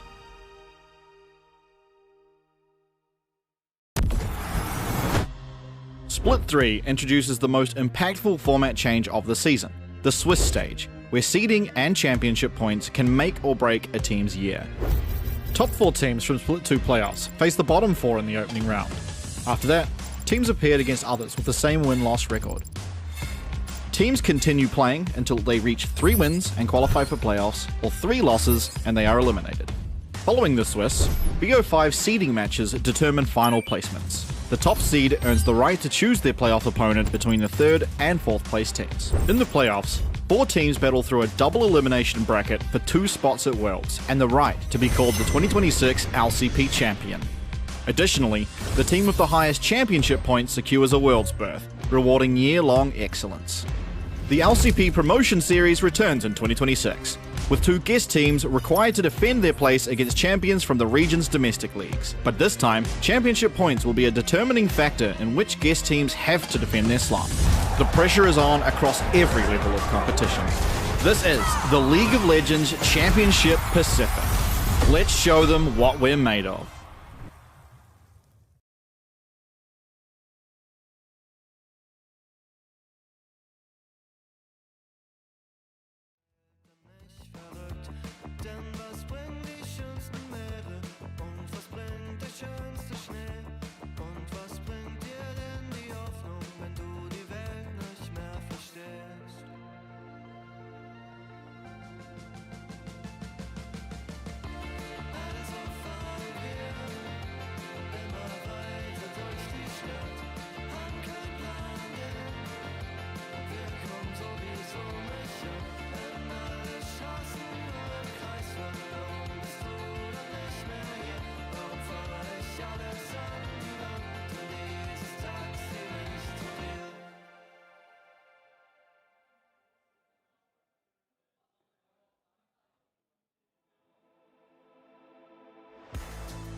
Whew.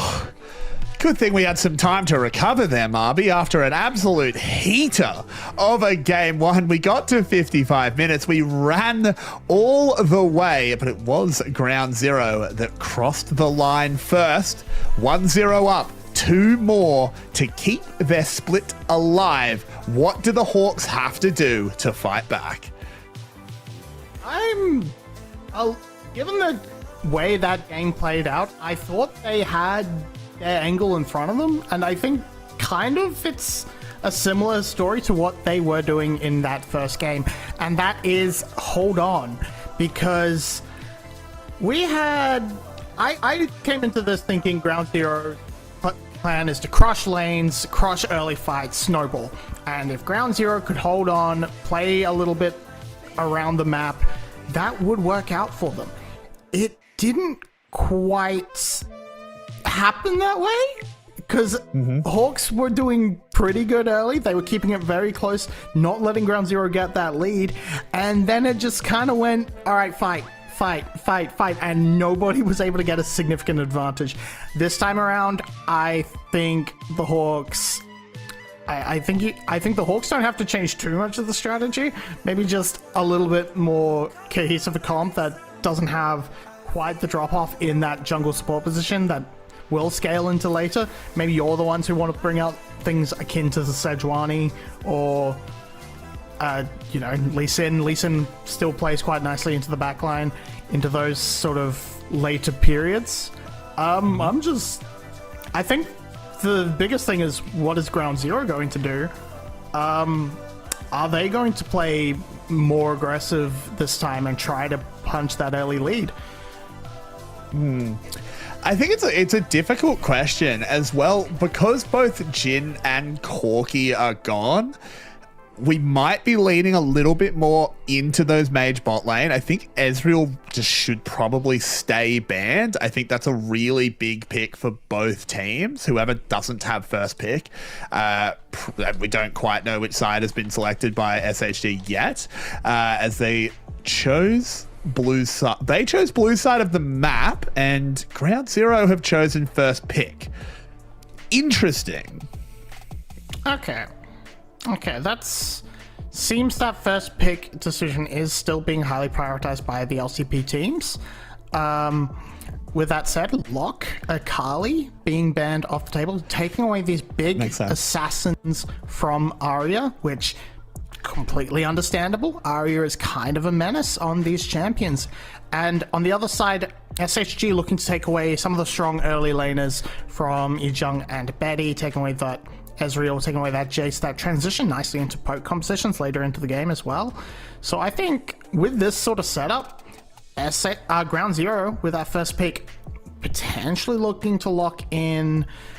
Ooh, I don't know. There's a lot on the table there, but I think maybe that I'm going to be really disappointed in them if they just lock in the Xin Zhao. But I think a jungle pick is coming the way for this team. Just an early jungler. Yeah. I guess with Camille open, it's probably going to be Camille. No, I think Lee Sin makes a lot of sense. Lee Sin getting through, this is really high priority for Van 1 specifically. I think you have to pick it away. It's a great pick away. It's good in the current state of the meta. I like this as a lock-in. Jungle, taking this as a jungle position doesn't reveal anything else either. So you still have a lot of flexibility to work with as Lee is locked in. Camille is up and available, so I am half expecting that to be picked early. Maybe teams have learnt their lesson. But actually one big standout I'm noticing, no Poppy ban. Poppy has been one of the most banned champions this summer.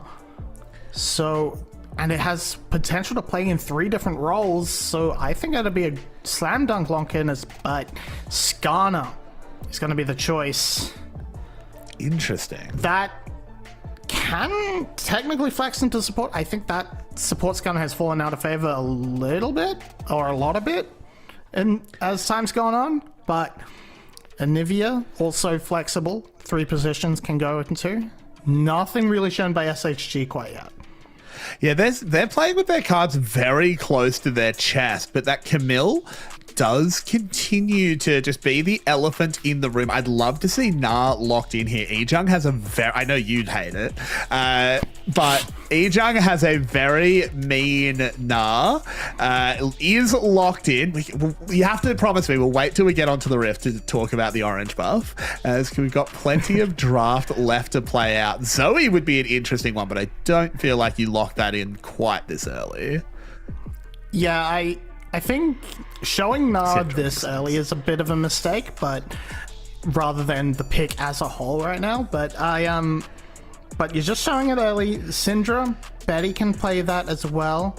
Kywin can play that if he really wants to get weird with it, but that's going to be the early lock-ins. That's going to be the first round so far. It's giving a bit of a nice team fight comp, bit of a good skirmish setup right now, as the answer to the Na is going to be decided on. Evie is not a player for those ranged top laners, really, so not going to be able to really take it to task with the Vayne, instead opting into the safe Ambassador pick, which is also a takeaway from Yijung as the series goes deeper.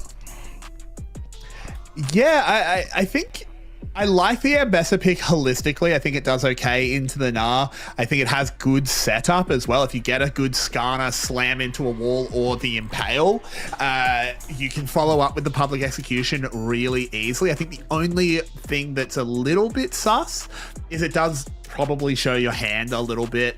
Anivia top will be ruled out. I know that's fallen out of favor a little bit as the patches have been going on, but still, being flexible is still nice. But of course, on the side of Ground Zero, they're not super flexible either. Syndra can go in a lot of places, but the other two are kind of locked in. Yeah. Syndra can still move into that bot side, of course. Poppy and Bard being taken off the board, so supports really being looked at in this next stage. I expect I expect, honestly, if I was SHG, maybe banning that Shen and then picking that Camille up, but that's not going to be the case right now. Nico taken off the board. Nico has also one of those that have sort of fallen off, but perhaps more a target ban against Kaiwing specifically than a meta ban. I guess what comes next is Ziggs taken away. Wanting to take away one of those safe mages for Marble. Push him onto something a little bit more unpracticed on. Yeah, I mean, it's certainly an interesting one. It still do have plenty. I mean, the LCP has not been favoring the Mel. That has been largely not, but yeah, just lock up the Camille. I think that forces, or maybe not forces, but that definitely incentivizes a Shen pick. I think that's the obvious counter left with the Poppy band. Yeah, the other big counters have kind of been removed, unless you want to go for a Singed, bring out the Legends. Grounded is really good, but I think Sivir. Okay. There's the Shen. That makes sense. Shen makes a lot of sense. The Sivir is a bit of a strange one to take blind, but a little bit of safety. I think Isaiah would have performed the same thing quite as well, but now what does the Hawks want to lock in? They know it's a pretty soft lane to play into, so they might try and dominate it with this MF. That's probably the best bully. They offered the Caitlyn as well, but MF, you get the combo going, get to just stay at range a little bit with that, with that bullet time. I mean, the team fight wombo combo for SHG is very obvious, right? It's Camille goes in, you get the Skarner stun, you put a Nivea ult and Misfortune ult under people. That said, playing Misfortune against this composition is scary. It's all you need is a long-range Scatter the Weak with Husha on the same screen, and Marble's in trouble. Yeah, it's sort of in the position Betty was in last game, where if you open up the ultimate, you are going to be standing still, and the other team are going to be gunning right for your soul. And I don't know necessarily if it's going to be working out quite as comfortable, because MF does not have that range to open up like the Jhin. Though it's a little bit hard to walk through a Nivea, a little bit hard to walk through a Skarner. I think they might be able to sort this out. They might be able to play this out quite comfortably. But I think really it's going to be who can manage the lanes, who can get an early control. And with the Hawks, I think that's their goal, especially with this MF locked in. Just MF Camille, they want to be trying to crush this early game. We hit the Rift. It's an interesting one, no question.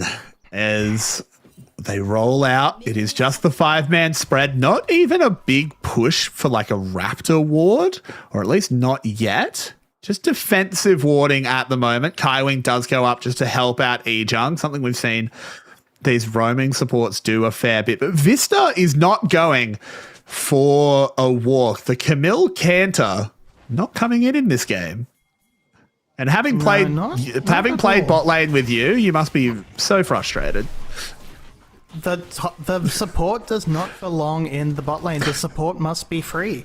As seeing this, I'm going to immediately bully Arya for his skin choice. Everyone knows the good Anivias play Bird of Prey, because you have to channel your Great Dane. You have to channel the Dane. Otherwise, you're just a bad Anivia, as Vista's going in. Yeah, Vista just getting a good trade. This is what this Camille support does. Just bullies early with that passive. I mean, look, for the first 10 minutes of the game, she's just a top laner, just hanging out in bot as Ejung finds a good trade onto Evie. That's a lot of how this lane's going to go.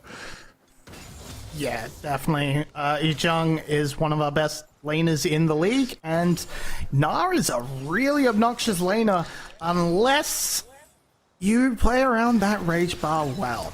And hold that thought, because punishment is coming down. But we see Skarner, he's heading towards the bot side. He started top, he's heading bot, wants to play through this bot lane, which is probably why Camille is stuck around at the bot lane without going for the walk. This means Ijung is not going to be punished on this orange buff. He's not going to be. You're not going to be able to just walk up top and collect your free camp.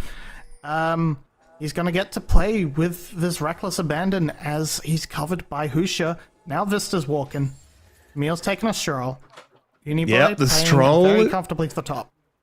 Yeah, I think there is a little bit of a sniff out on this. Kind of knows that the Camille might be there. He's out of range of that hookshot wall dive unless Vista's going to commit a flash, which I think would be very aggressive. But with Marble arriving back at bot lane, he'll just say, okay, I've done my exploring. I'll come back. As Van 1 is spotted out. That's a good spot, but it is just going to lead to the Scuttle Crabs being traded and no real action here in the early game. You're going quite low, so it looks like FV found a pretty decent trade up there as the minions are putting in work. Oh, hang on, he's about to go Mega. Husha's here. Oh, can't get it close enough in time. The teleport will come in. Yeah, can't interrupt the bait. Ijung is also astoundingly low, so there's no real setup for a dive on the teleport either. And that's just going to be full clear. Bit of a back off. Van 1 comfortable with that giant spell in pocket and Marble. All that. A lot of some damage going back and forth. Is favoring SHG at the moment. It's not unexpected. Those short trades, pretty great for Misfortune, but they're going to keep this going as Kaiwing dives on forward. Husha will be joining the play. Vista taunted up. He'll be going down very quickly. Does get a shield. Can he take down Betty? Not quite. The no auto zone does keep that ADC alive. Spirit's Refuge is Betty's Refuge, but that was a very, very close 2v2, and Marble was untouched the whole time, just wailing on them, but not quite able to bring it over the line as it is first blood. And great play from Kaiwing. You see Evie coming in there, opening up with that flash Q drag through. And Camille out on the map. That's what, yeah, we're going to take a quick look at it again. Kaiwing opening up with this flash Q, gets the drag through, means there's a slow onto Vista. Yep, there it is. Really well played. And it means he gets to hold onto the taunt for right now. Eddie deciding to hit a minion there kind of drags this out a little bit long, but... And kicks it really, really nasty and close, but, you know... Just wants to break his spirit. Got to make it close so it feels worse when it goes wrong. You're not making a Spirit Blade Spirit's Refuge joke, okay. Oh. Well, I would not put it past you. God, it's miscasting with you, Marby. As Van 1 will start up this dragon, looking to get SHG onto the board. Vista zoning well, and with Husha nowhere nearby, this should be a free objective for SHG, and they take it early as well, which means they are not just trading for the grub, something we see really often. Is just one team will say, okay, we want grubs. The other team will say, okay, we take dragon. This time, there will be a reset, and we could have a fight around that top side objective. Yep, and with the play, that early crab will be going over to Husha, so that should get him level 6. He has a little window here to try and play off this jungle difference. Looking his way into the top side now. If he camps up here, he's got this blue buff timer.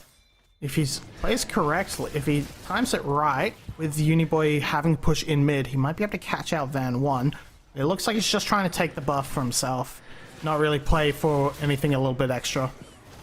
Van 1 is here in time. Could come down to a smite fight, but he always backleaps in, but not this time, because Van 1 gets a nice smite as he throws that rock, and he'll secure himself his blue buff. TY for Leash, Husha.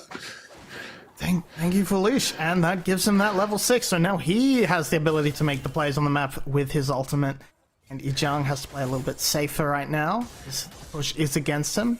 No scar on his top side. A dive is possible on this vulnerable Minina. We're just keeping it slow in the early game. Not a lot being pushed out. Small leads for individual lanes. Arya playing quite comfortably. Ijang in the bot lane. There's a pretty sizable CS lead making its way in the bot lane right now, despite that first blood.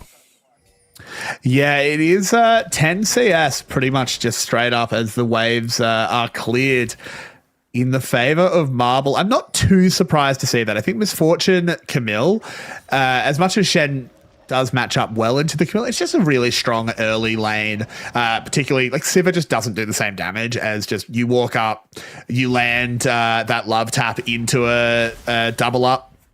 It's not a huge amount you can do in those short trades unless you're landing double boomerang blades, which you shouldn't.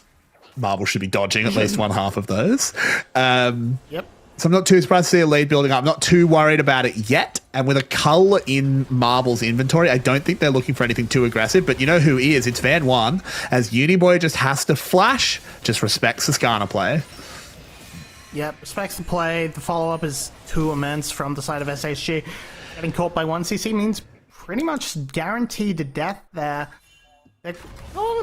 So it's gonna path quite comfortably into this top side as well. Now, once this red buff has been taken, as the fight's gonna break out, Flash Force traded for exhaust. Exactly. Betty wants to take a longer trade, where obviously Sivir will be favored, but now Flash being down will be down for the second dragon fight. Does make Marble pretty exposed. If he tries to open up a bullet time, Vista does buffer that hook shot well, so able to get out. Hush is just going to steal away these Krugs. I'll say that's one camp. I miss golems. I didn't realize I missed my boys quite so much that when I got on League Classic, it was like, oh yeah, golems, my boys. Golems, they're so nice. They're just I really appreciate. I do think they had to change for one big reason, and that was they'd been set up on the wrong side of the rifts. You know, you have a big golem on one side, you have little golems on the other side. Are they feuding? Are they mad with each other? I don't think they should be. I think they should be friends. Yeah, I agree. Golems should be friends. We should have hands across Australia, all the golems lined up. As Skywalk has ripped that first coach comp, we saw him making liberal use of it in game one. Obviously, it worked out in the end, even though it took a little bit of a meandering path.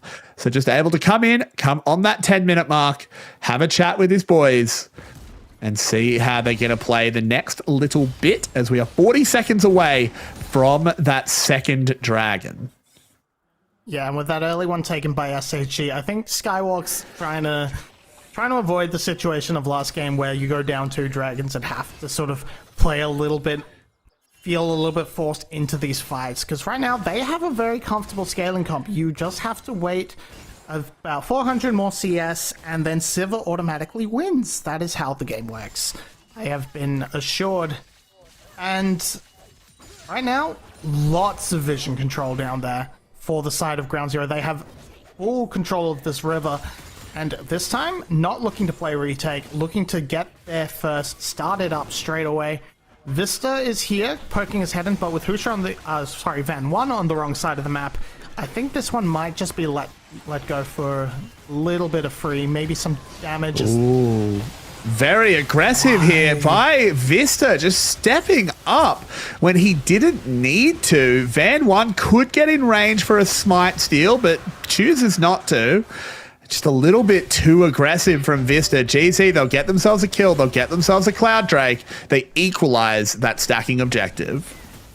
Just walking up for free. You knew Uniboy was out of lane and off of vision. Just a perplexing decision coming out from Vista there.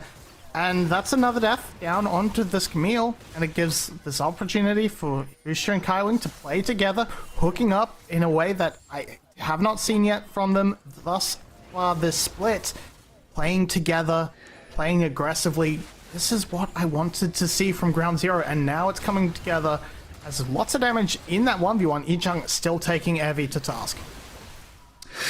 Yeah, I mean, it's not the most fun lane. As I said, I like the Ambessa stylistically. I like how it plays into the composition, but it's not much fun to play into Gnar. Has that Eclipse now, though, so it can add even more shielding to what is inherent in Ambessa's kit. So we'll be able to survive. Look, you come out of lane a little bit behind, but you won't come out dead. That's what really matters. Eddie with the wild arrows. The Untal. Don't see those very often. That's why I had to remember what they were called. But has felt unpunished in this lane, really, so has been able to sort of stack up that extra gold and go for this instead of something like the Hex Optics, which is a bit more normal.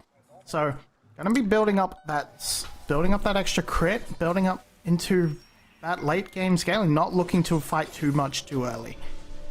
And I like that decision. As a bit of a trade in the top side. You're saying though?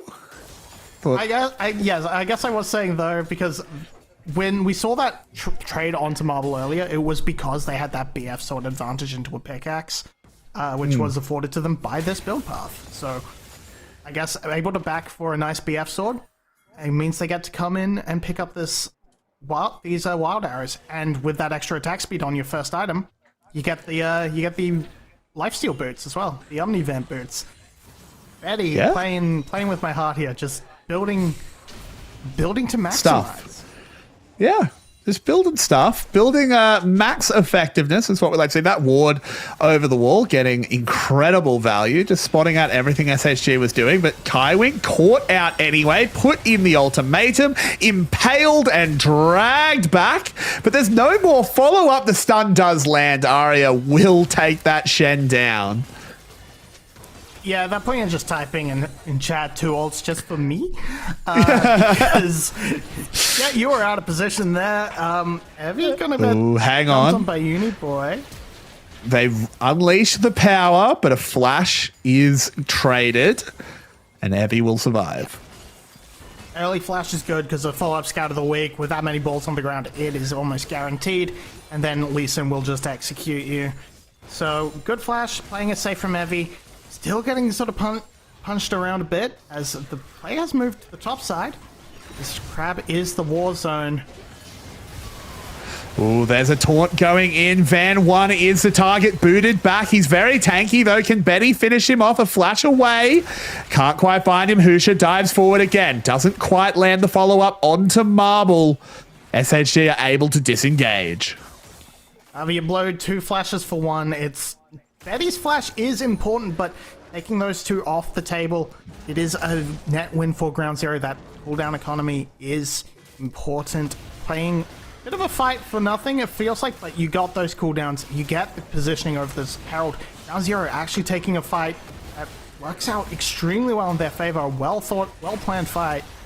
Just able to take the opportunity of Van 1 stepping a little bit too far up, getting hit with that scatter.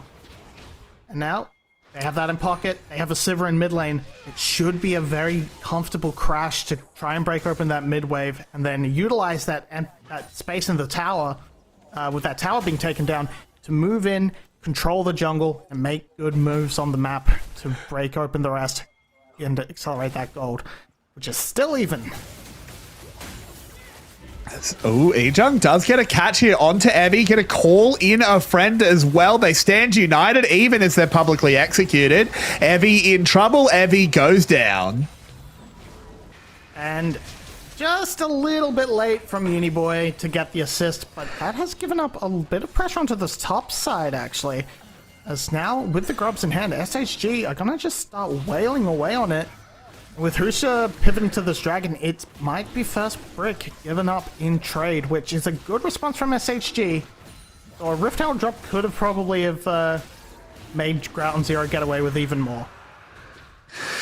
Yeah, I mean, it's traded for a dragon. Let's have a look at how this played out. Ejung was doing some alcove gaming, got the real sneaky here onto Evie, and then it was kind of just, that's all she wrote. Yeah, good sidestep by Ejung there to get out of the way. Means Evie does not go very far at all, just onto the Shen that's already in her face. So, just tries to escape, doesn't get anywhere from it, and it's a nice pickup for Ejung. And in fact, that top lane tower, despite the attention focus from SHG, is still standing. Not enough damage on this support Camille to knock it down. That true damage not there. Yeah, exactly. They're not able to quite get it, so it ends up being pretty positive for GZ. They picked up their second Drake at the same time. Just getting themselves just another objective in the bag, stacking them up. It is an Infernal Soul. And last game we were talking about who really likes Cloud Soul, who was more favored. Well, everyone loves Infernal Soul, Marby. It does damage. Everyone loves Infernal Soul. It does damage. Damage, as we have learned over and over again, is very important for this game. And I'm writing that down. Well, I think you were just repeating notes, but, you know, repetition is important for learning. But you know who really loves it? Uniboy. Uniboy going for the classic spam build on the Syndra. And you know what? With an Infernal Dragon, it's like you get a free Luden. So you get the best of both worlds. Real Hannah Montana up in this. And Betty building comfortably towards that second. I'm still actually down on Marble. Still has a decent lead, about that 10 CS lead, and of course has that Colin pocket that has been cashed out. So feeling quite comfortable there. But the big winner of this game is Ejung. 2k individual gold lead. And Heavy just cannot catch a break, trying to do his best to steal a few Kruglets from Husha.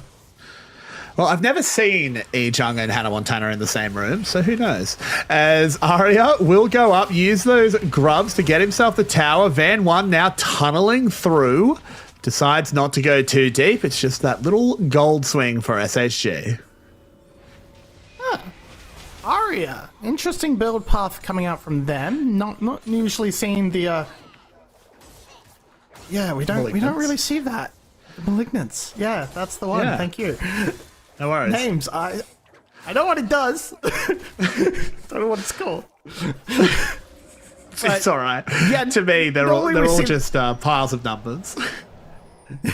we normally see the normally you'll see the tier, the double mana build for this, but I do think going for this lost chapter item that doesn't rely on the tier means you are going to be able to get into your breakpoints like a little bit earlier, a little bit faster, and play for those early engages.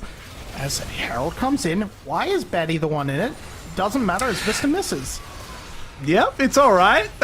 Gets away with it. They use that Sivir ultimate just to reposition as well, as they get a lot of damage onto the mid lane tower, but the mid lane tower does stand, as basically this entire gold lead is that little guy on your screen for GZ. He has been loving how this game has played out. He's about to go mega, which will push him back, ironically, as he would have loved to stay range for a little bit. Yeah, he's been left to his own devices and able to just wail away on these sort of towers on the side lane. A huge menace there, as, okay, I'm just going to miss a wallop, but the rest of the map is still going quite comfortably for them as well. It's actually, the map control is in the side of Ground Zero, but the gold is still piling up for SHG. It's a big lead individually for Arya. It's a smaller lead for Marble, but these leads are made manifest. And once this fight breaks out around the dragon, which I don't even know if Ground Zero are going to be going for with Uniboy shadowing, this means that there is a big advantage for Ground Zero unless Ejung can find an effective Gnar. Yeah, I mean, they do have teleports here, so can definitely get to this fight when it breaks out, as the resets are there. There's the TP coming in. Uniboy's just going to go direct to the bottom side of the map, not stopping off at base. Ejung teleporting as well, so they definitely want to fight this. You can't burn 2 teleports and then just give this dragon up. You must play it out. The vision is fairly equal, particularly with Ejung sniffing out that control ward on the back side. SHG, they might just back this off. Marble and Evie are just in the complete wrong position to take this on. Best angle would be to try and catch Ejung out while he's low on rage, but Here's the go. In they go. Vista trying to get started. It's a big bullet time, but it doesn't matter with the Dragon secured. Evie dives onto the backside, but finds Ejung there. Has to immediately run. All are alive for now. Over the wall, Van 1, but he just gets stunned as soon as he arrives. The power is unleashed. Not quite enough. Over the wall, Ejung Nas Marble into the wall, desperately looking for that last bit of damage. Finds it. Evie wants to trade it back. A Stand United will keep Ejung alive. In comes Kaiwing to save his top laner. Evie doing well, playing bouncer. I think the rest of SHG will get away. Scatter the weak lands. Husha doesn't follow. They'll just take the 2. They'll take the Dragon. His mind tells him no, and his body listens, not going under that tower. That is a correct move. And it looked a little bit dicey. It was a full channel bullet time, but Ground Zero, they pick up the Dragon. They pick up the fight afterwards. They're not going to be able to turn this into too much, except a bit of tempo out on the map. Baron is on the field, so going to be looking to put vision down there and push out these waves. And it looks like Van has the opportunity. There's a big bullet time over Husha, but it's hard to outsmite the Lee Sin, even without the Sonic Wave there, so comes in. And this, Ejung, he's just like, I invested my teleport, I need to get something out of this, make this worth my time. Sees Marble walk over there, that gives him away. Flash, nah, kills Marble off by himself, and then just does their best to keep him alive, as we saw Vista get taken out by Uniboy off to the side. It looks like Arya is so low, he's trying to play bait with that egg, but doesn't go for it. Everyone walks out from there. A nice 2-0 in the fight, a Dragon on top of it. Ground Zero off to the races this game. Even though their gold lead is only 4K, it feels like it's so much more. 4K might be the biggest gold lead we've seen in this series, at least ones that were taken cleanly. As game 1 was just a roller coaster, back and forth and back and forth, while this one is just a bit of an easier climb by Ground Zero. They'll sweep out this ward. They're still just getting stronger. Arya is a huge power point for SHG. He's got 1,000 gold over Uniboy. He's got 2 items. He's got 10 stacks on his Rod of Ages. But I just don't know how you fix this side lane issue. Yeah, that's I guess what is going into your benefit is Ejung is wasting his gold on his 3rd item, because Wit's End doesn't really provide a heck of a lot here. He's building it for the damage, obviously, but it does mean he's quite susceptible to being targeted by these by ganks. The damage is, I mean, Evie's damage is not going to be affected. Vista's damage is not going to be affected. So go down, try and catch this Gnar out. It is 3K. It is a big shutdown on his head. It's a big shutdown on most of the team of Ground Zero. So they just need 1 fight. If you lose 3 fights, but you win 1, the game is even. That is how this game works right now. So the vision is going. Just the wards are just there talking to each other, I guess. Yeah. Thank you, observers. What do you think wards talk about? I bet they have some real terrifying conversations. You know, some real existential crises. You know? I reckon they're really funny. I reckon like the control ward comes down and just goes like, "Woohoo! Be seeing you!" They like all do like finger guns to each other and stuff. I reckon they're really funny guys. I reckon I'd be good friends with a ward.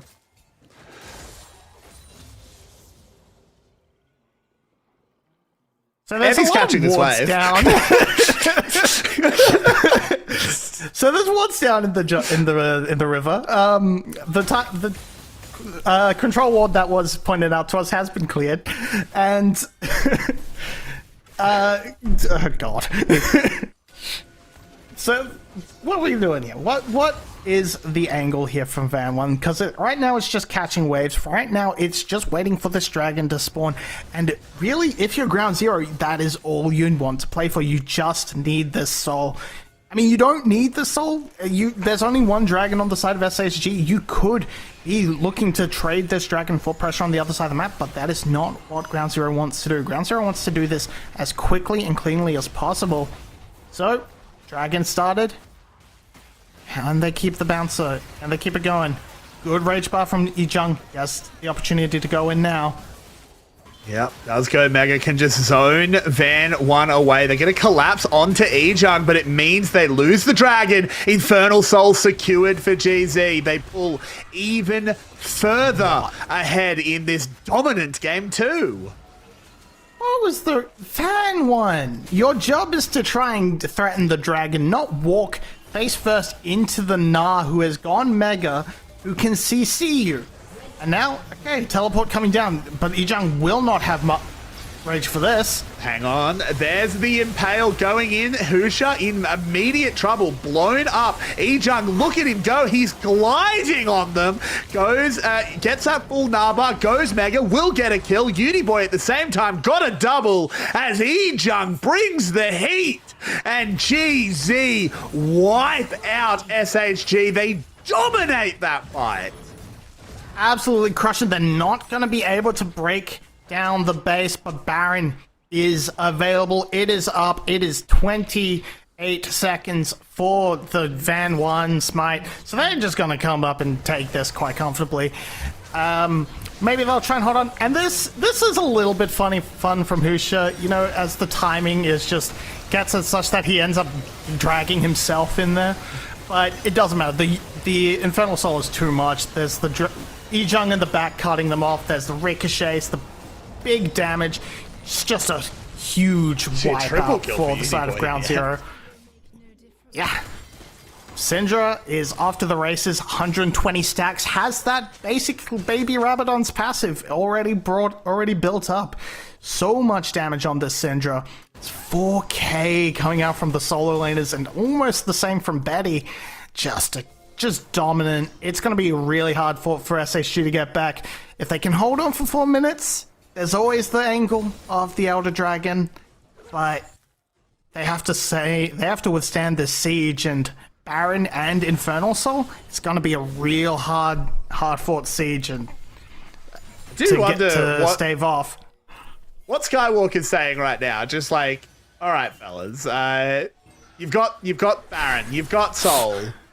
Is anyone hungry? Do I need to get a fruit plate for between games? I think it's just pointing to game 1 and going, "Don't do this again." True, because their Barons in game 1 didn't. Oh, of course. They're on the other side of the map, so it's okay. Yeah. They don't have to go to the throw spot again.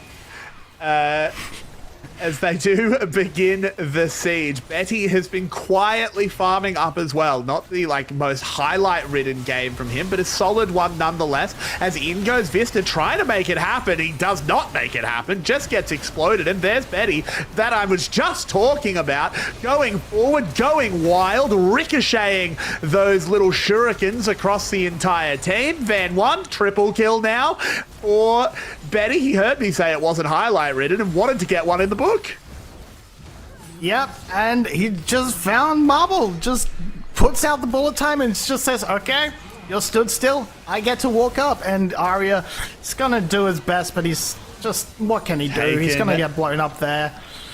Taken down, and GZ, it's a lot cleaner, it's a lot shorter. It's game 2 in the books. They are 1 away from keeping their split alive and sending the SoftBank Hawks off to an early holiday.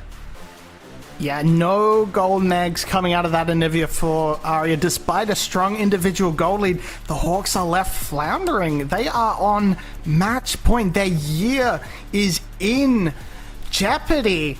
And I really am hoping they manage to pull together game 3. I want whoever goes out today to go down fighting, get brought into off-season Nirvana. Not Nirvana, Valhalla, that's the one. That's a different... Wrong afterlife. But just go down fighting. If it's going to be a 3-0, that's going to be really sad. Such a unfortunate run for the Hawks, who have played so well at points in this year, but on a sine wave pattern. They started the year slow. They built up in Split 1 playoffs. They started Split 2 strong. They started to slip, and just getting caught in this shorts and splits, it's going to knock them out, as the damage difference is just ridiculous on this team. It is a huge difference. See, Ejung, this is why we sing his praises so often. Ground Zero, last split, I think they were okay. They were on an upswing at the end of the split, but still not a team that was threatening a deep run in playoffs. Despite that, I genuinely think Ejung had a case to be first team all top lane. He was fantastic last split. He has continued that form this split, and if this is the start of the turnaround, this is by no means over. Reverse sweeps do happen. It's not over, but if this is going to be the start of the turnaround for Ground Zero, it is on the back of Ejung, who had an incredible performance on this. Was unstoppable in lane. Yeah, and speaking of lane, like we're gonna see here, it's just a great play across the board. This is much closer to what I was expecting coming in. Some strong lanes coming out of these teams. Good 2v2 there. Had to be helped out a little bit, and these strong fights as well. Just playing Ejung, taking advantage of Marble staying close, just forcing him out there and making great plays on the Gnar, as you said. Just taking advantage of these small missteps by the players of SHG, like this Q over the wall. It alerts to Ejung to his position, and so he capitalizes on it. This fight here, he's flashing around at the back. Now, granted, they kind of already won by this point with the Infernal Soul, but you just so well played across the board. Uniboy quietly picking up a triple kill in this fight as well. Just a great, just good showings from these veterans on Ground Zero. We're glad to see him back in the league. Exactly, and this is perhaps the start of a real turnaround for Ground Zero. They still have to lock up this series. I don't want to count the Hawks out. I've been caught by that too many times in the past. But Ground Zero, I had such high hopes for them this split. I didn't think they were suddenly going to come in and beat Team Secret Wales. That would have been crazy. But I do think that they were on that turnaround. They were on a build, and then they did all those roster changes. I think they were positive changes, but it just, you're in this very truncated split. You needed to get that synergy going, get it all together, and maybe they're finally there. Now, Marvin, do you have any final words before we get ready for Game 3? I am just hoping that veterans of SHG can knuckle down, pull in deep. Marble and Evie last split were looking so good. Aria was looking so good individually. I think Vista can still play some champions to the best in the league. I feel like I want them to go back to comfort. I feel like this Camille Vi thing, this sort of style of support is not their strength. Play it safe, keep it simple. Big carry for Marble, Chanter for Vista. Keep it simple, stupid. That's the mantra. When your back's against the wall, keep it as simple as possible. Fair enough. We'll have to see if they can do it, as the SoftBank Hawks have it all to play for. One more game could be all that's left. We'll be right back. Don't go anywhere.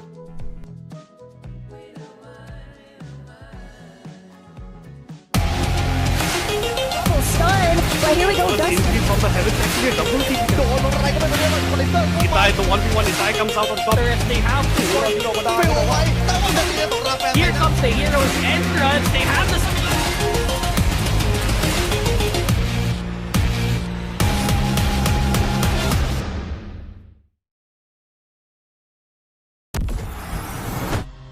Split 3 introduces the most impactful format change of the season, the Swiss stage, where seeding and championship points can make or break a team's year. Top 4 teams from Split 2 playoffs face the bottom 4 in the opening round. After that, teams appeared against others with the same win-loss record. Teams continue playing until they reach 3 wins and qualify for playoffs, or 3 losses and they are eliminated. Following the Swiss, BO5 seeding matches determine final placements. The top seed earns the right to choose their playoff opponent between the 3rd and 4th place teams. In the playoffs, 4 teams battle through a double elimination bracket for 2 spots at Worlds and the right to be called the 2026 LCP champion. Additionally, the team with the highest championship points secures a world's berth, rewarding year-long excellence. The LCP Promotion Series returns in 2026, with 2 guest teams required to defend their place against champions from the region's domestic leagues. But this time, championship points will be a determining factor in which guest teams have to defend their slot. The pressure is on across every level of competition. This is the League of Legends Championship Pacific. Let's show them what we're made of.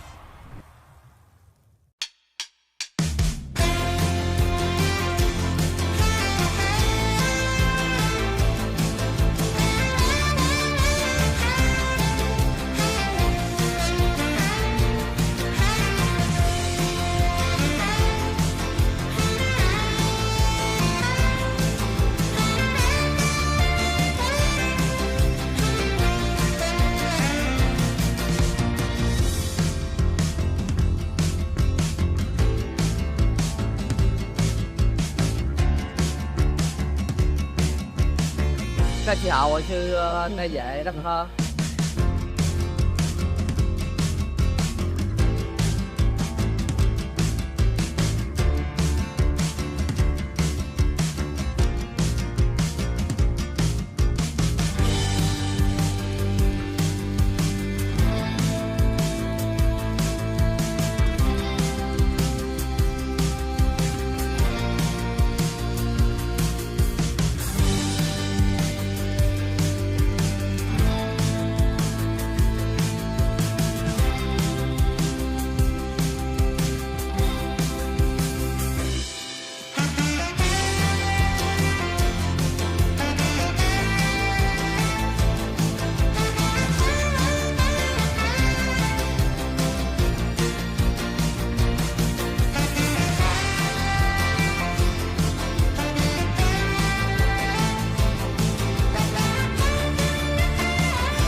It could be the last game of this series as GZ take a dominant win in Game 2. SHG have their back against the walls, but maybe that's where they like to be. Marby, how do they fix it for Game 3? How do they fix it indeed? I feel like it needs to be brought back to basics for this team.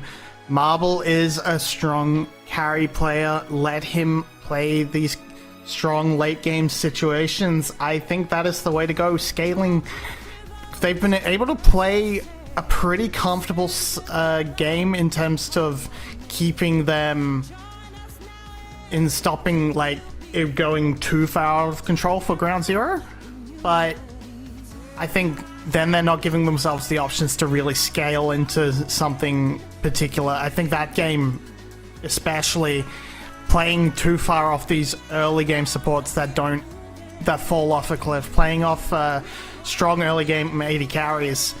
I think it's time to turn around. I think put Evie on tank duty.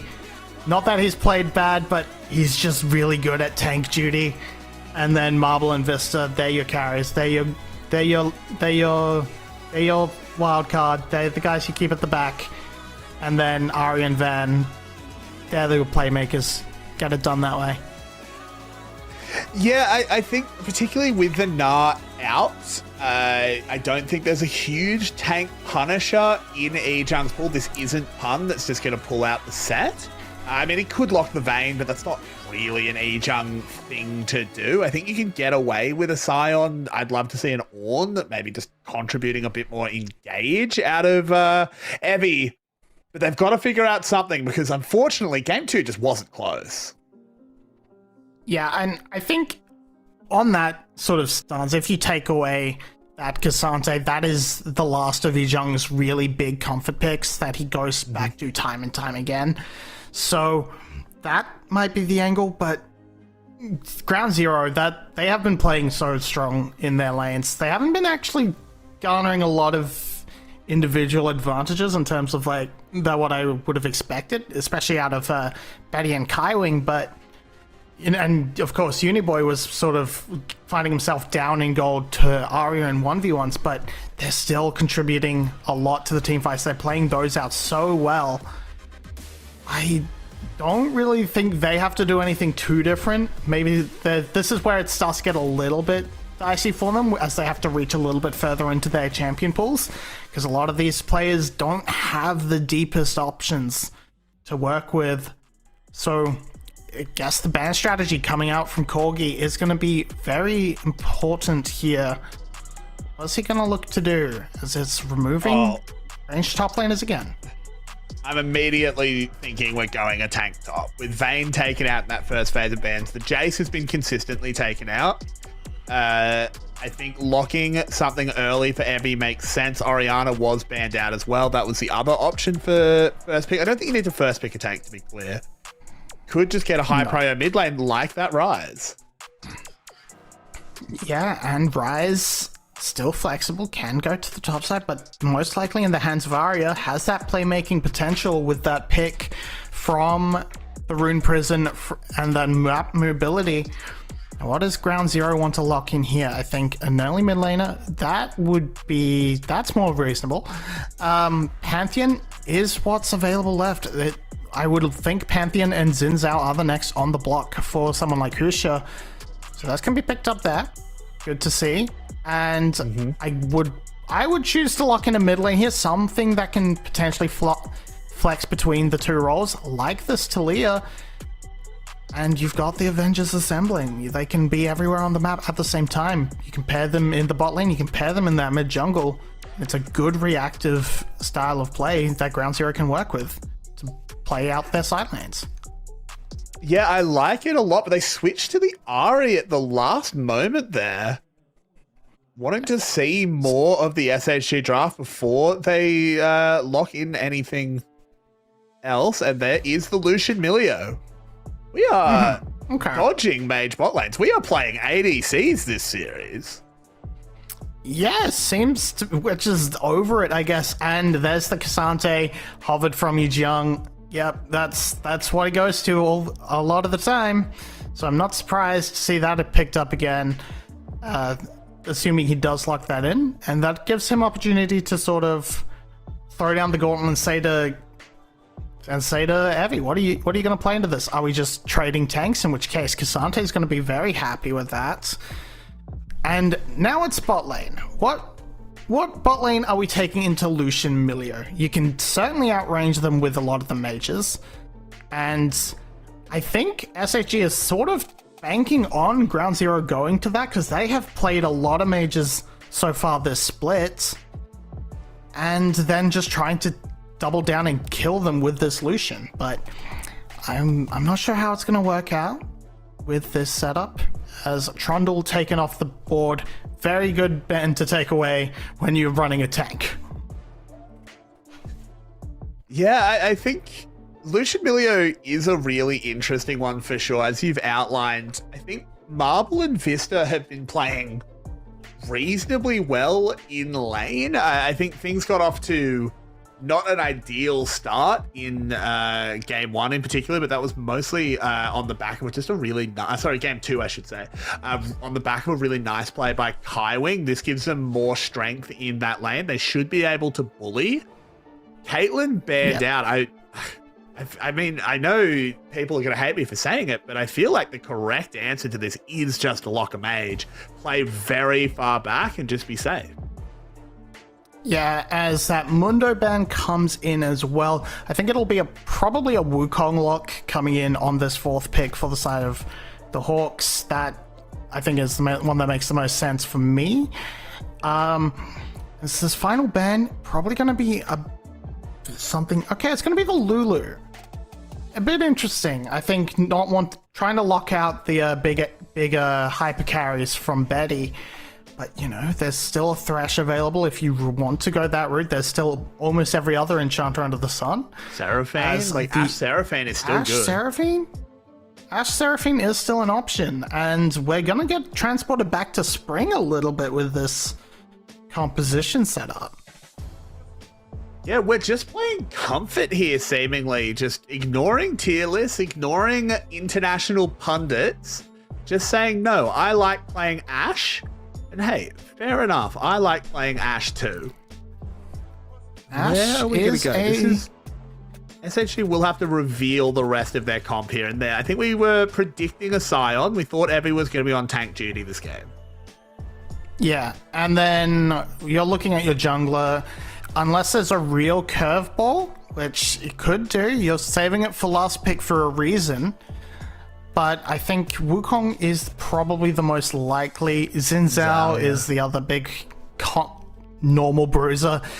However, if you're R5ing Xin Zhao, I think you've lost a draft inherently.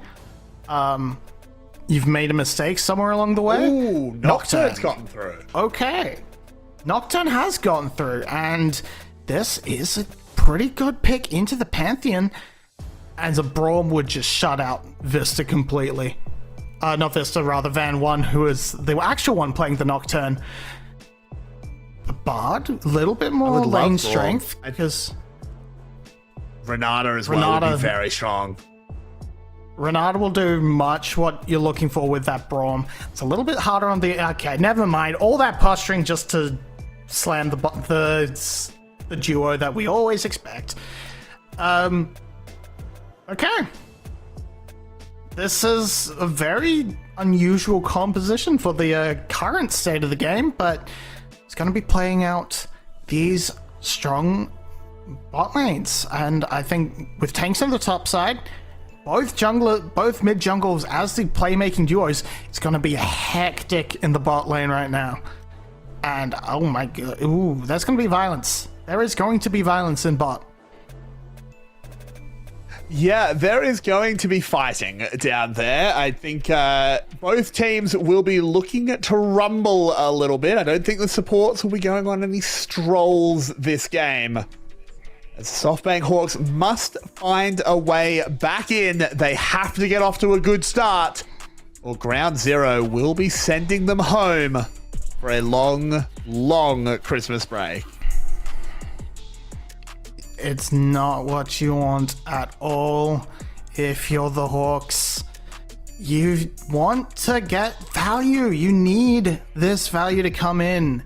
You can't be going home this early. It would be such a disappointment after the highs this team has experienced thus far this year as we hit the rift. Uniboy joining his team in the bot lane. What kind of shenanigans are we going to get up to here? Oh, both teams making a read here. I think it's just wards being traded. But High Wing, oh, it walks a little bit too far. Lands a lovely snare, but does have to flash away. Okay, both teams having that same sort of idea, but because it's the top laner that joined in the Hawks, teleport has to be committed extremely early, while Uniboy able to just walk back to lane. Gonna get spotted right now. this ward, but not really much they're going to be able to do about it. No punishment coming through, but Heavy going to be down that teleport. Let's see if what Ijun can really make use of it. Maybe Husha, starting on the spot side, wants to make his way up there and actually punish Evie, force him to back in an uncomfortable situation with this gone. Yeah, I mean, it's an interesting level 1 to say the least. I just want to know how both teams read it so well, but regardless, they do manage to just disengage from each other. I think we might have secretly uncovered a little bit of a secret scrim meta that's been forming. Yeah, just throw players bot lane. It's a bit of a throwback to an earlier time. I can't remember which season exactly, but I definitely remember these early bot lane stacks as Husha. They know there's a backing Nocturne thanks to that Hawk shot, so now Husha's found the angle in. Ooh, Husha has arrived, gets the spear down, a lot of damage into Vista, but flashes away. What? Why are we not going on the same target there? Okay, so Marble has cleanse, so I somewhat understand why Husha walks right past them, but that was where Betty and Kaiwing were committed to, so there should have been a much cleaner call out from that. And Van One's going to take the opportunity to push in here as, yeah, we see here, the pressure's going down onto Marble. That's where the Kaiwing's damage is going. That's where his CC is going. So Vista only takes up the damage from the Pantheon and gets to flash away instead of a consistent everything being dumped onto one target. Even if you blow the cleanse, you can try and stagger that CC properly, as this pressure is gonna make Husha's life a little bit more miserable. He's gonna miss out on a buff, but he still manages to recover the wolf camp well enough. Let's do alright, as Uniboy takes a lot of damage. Arya bearing down on him as Van One gets away, but Uniboy has to burn the flash. Yeah, flash traded for Ghost, essentially. With an okay charm from Uniboy to put all the damage into Van One, but just not quite enough to take him down either. It's just a bit of trades of back and forth. Right now, Van One trying to put use to that early skirmishing power of that Nocturne by invading the jungle, teaming up with that Rise. But now, with that sort of working out to be pretty even, I think now it's just looking to power farm until 6, try and make that paranoia play. As should be somewhat expected, Evie getting a pretty comfortable control of the lane, because Sion is a really strong laner. As Marble gonna be taking the worst of this trade as this continues. Yeah, just gets forced back. This is why that Ashe Seraphine combo is so feared. Uniboy is here. No flash though. It'll be very hard to find anything, but can't just zone. Yeah. It's looking for something, but not finding it. Yeah, no flash, no ult to sort of reach that bush and check. So just gonna back off right now. It does open up this opportunity for Arya to get some damage down. Gonna pick up a plate for himself. He's gonna be watched by Husha. I am not quite sure what Husha's strategy is on the map right now. He's just a bit of a lazy back right there. Not really, just kind of asking to be interrupted. So he's gonna end up having to pivot down to his Krugs right now. And more attention to this bot side. Now it's Arya on the roam. And the push is in towards the blue side tower. What's Evie going up to? What are these noodles hitting each other doing? A little bit al dente on the noodles. When it's Sion Cassante, they kind of hurt. Husha will be spotted out. I don't think they have any idea that Van One's here. This could be a disaster as Van One gets the play going early. They go straight onto Kaiwing. Flashes are being blown. And with a Realm Warp coming down, Husha has to flash as well. They're going to go forward. They get the Rune Prison. Husha desperately tries, but can't get it done. Uniboy joins the fight. Can he blow up Van One? A heal? But it's a lovely charm onto Vista. And now Uniboy can continue the fight. He's still got one charm charge of the ultimate. It's a double kill picked up. He can go again, but he'll choose not to. They win out huge. Uni Boy no longer Uni Man hits the rift and just tears up that play. Absolutely looked like it was going to be a dog walk for SHG, but okay, hold that. He's young. He has ult in pocket. Oh, no, he doesn't. He's used it. Never mind. I am just getting ahead of myself, but this was a great play from Van1, completely caught them unawares, and S8, and we see that Ground Zero is hitting the ground running. Early flash from Husha, just trying to bail out here, but this shield buys more than enough time for Uniboy to come in, run straight past Arya, catches up Van1, and this charm sets up another kill to Vista, another reset, more damage push forward onto Marble, quick double kill. It's so good for Ari, who's off to the races right now. Only a 400 gold lead, but well on their way to picking up their first item and being able to just do that again on repeat. Oh, but here we go. They're trying to get revenge as Husha comes in and finds his way onto Vista. They fight back in the bot lane. First man drop is useful. The sky has fallen and Vista is paying the price. It's easily targeted out there now. Van1, Paranoia in pocket. Is the response going to be any good here? It'd be a bit risky to pull it now, but you can get the idea that they're recalling and take this dragon for free. Yeah, I mean, the tempo play is good there for SHG, just recognizing that they had massive priority around this objective.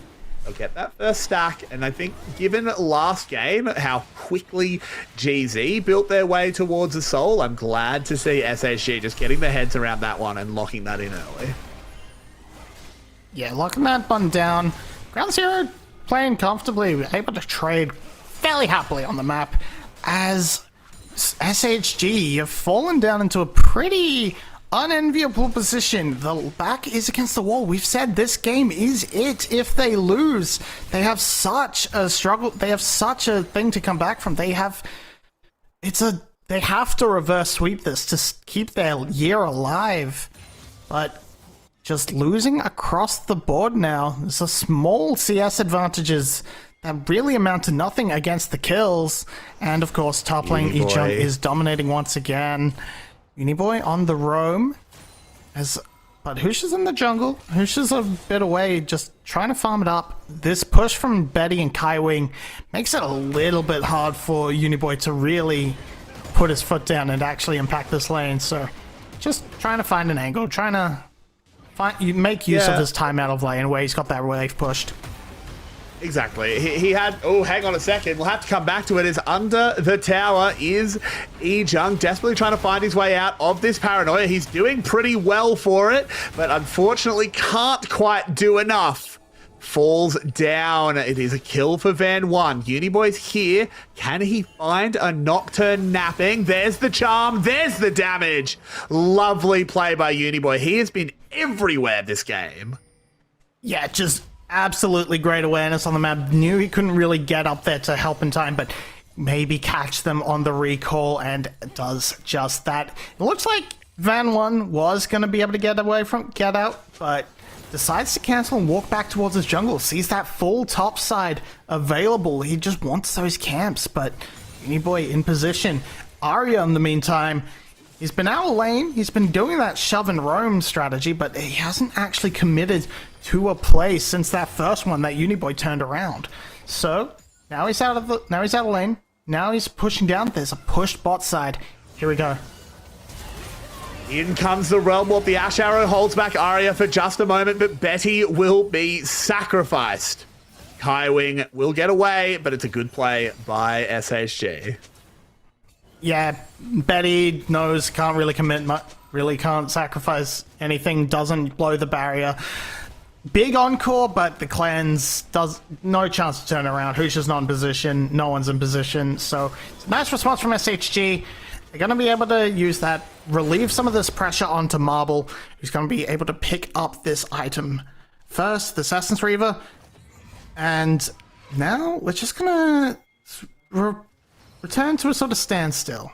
Wait for this next paranoia, wait for this next realm warp, these big playmaking abilities. Who's going to move first? As the dragon is spawning in 2 minutes, pressure in these mid and bot lane has been on the side of ground zero so far, so I expect they should have the capacity to open up first and get full river control, but both of these teams are very strong at retaking. They both have tanks in the front line. They both have the ability to completely change the landscape with their junglers' ultimates, and even their mid laners' ultimates. So, bit of pressure coming in now.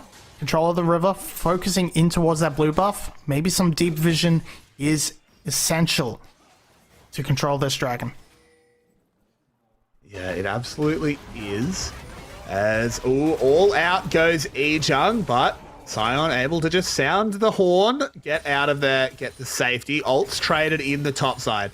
Wouldn't be surprised to see SHG just sort of surrender this next dragon. He's a minute away. Lots of things can happen. But with the leads GZ is building up, don't know if I want to play into a fight with them.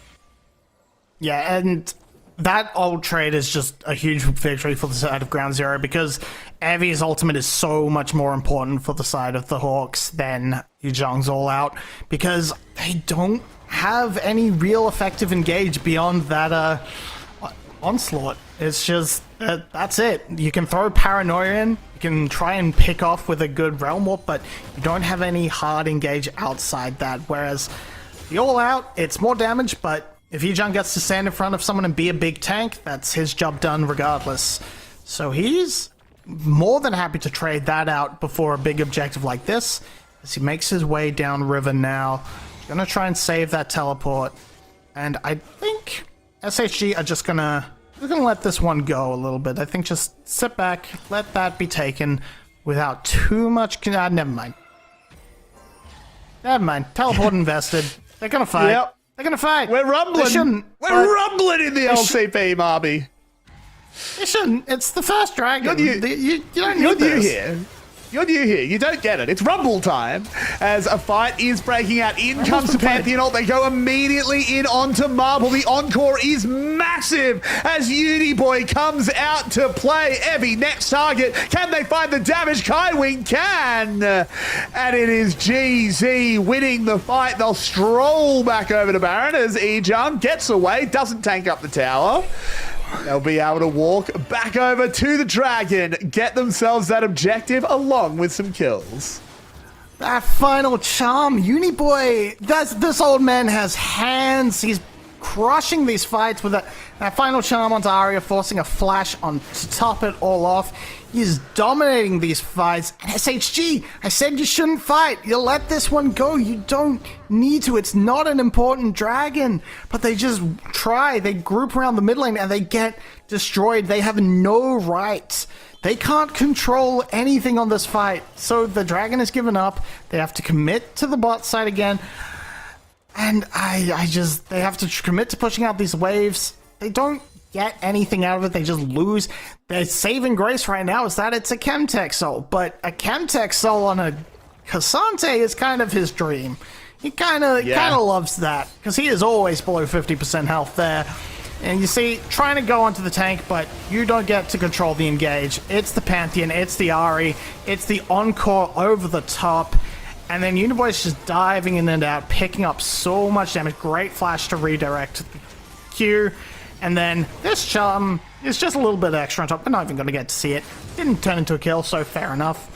But Van One, now he's got this pressure into the jungle. Yujong maybe pushed out a little bit with Arya on the shadow. It's trying to dive Cassante is probably a bit much. I don't think we dive Cassante. And I can hear the joy in your voice watching Uniboy popping off like that. Feels like, back in your LMS days, it's like it's young Marby with a big lollipop and a propeller hat watching Flash Wolves. Watching Uniboy and Kongyue on Mad Team. When those two broke up, it was like watching your favorite celebrity couple disappear. It's just like, I was really rooting for them. But Uniboy is still at it. Kongyue is consigned to the dustbin of history a little bit. But Uniboy's here. He's making a stance. It's been a few years since he made his since he was in Tier 1 with a bit of an unfortunate stint in the LPL on Rare Atom, but he's back. The rust has been shaken off after those first 2 series, and he is putting to task Arya, who is one of the best mid laners in the LCP, and one of the best Ahri players at that, really showing him up. Yeah, exactly. As here is the Herald summoned. We'll get a crash in here from GZ. They should be able to break open this mid lane. More gold secured as he'll even ride it on down to the bot lane where Ejung prepared a wave earlier. Can he drive it well enough? All right. Ooh, he's got the license. Fair enough, mate. Fair enough. He can parallel He's park. got it. I can't. That's not if that's parallel parking, I would have done very well on my test because I can drive a car into a wall. I've done that several times. Don't look at my car, please. It's a mess. Oh my word! So many dents. Oh my. But it is a fantastic early game out of GZ. 4K gold lead. Objectives are, the Dragons at least are even. The rest of the objectives have all gone GZ's way. They are looking fantastic here on series point. They just have to push it over the line with Uniboy taking the reins. Yep. Bit of a nice 4K gold lead, mostly in these solo lanes, but with this dragon setup, with the control over this play. Hold on, ooh, there we go. The paranoia coming in, a lot of damage straight in, but it's a big encore saving it. They part the Red Sea. Evie charges through. They'll have to deal with him on the way back, but here comes the Pantheon. Husha in the backline. They want to blow up Marble. They do it. Uniboy once again finding the perfect angle. Van 1 next on the block. Evie just has to limp his way out, flash over the wall, hide away from this resplendent Ground Zero squad.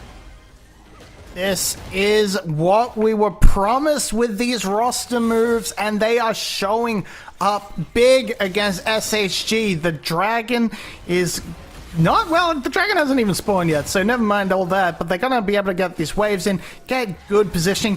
I feel they might have overstepped it a little bit. Never mind.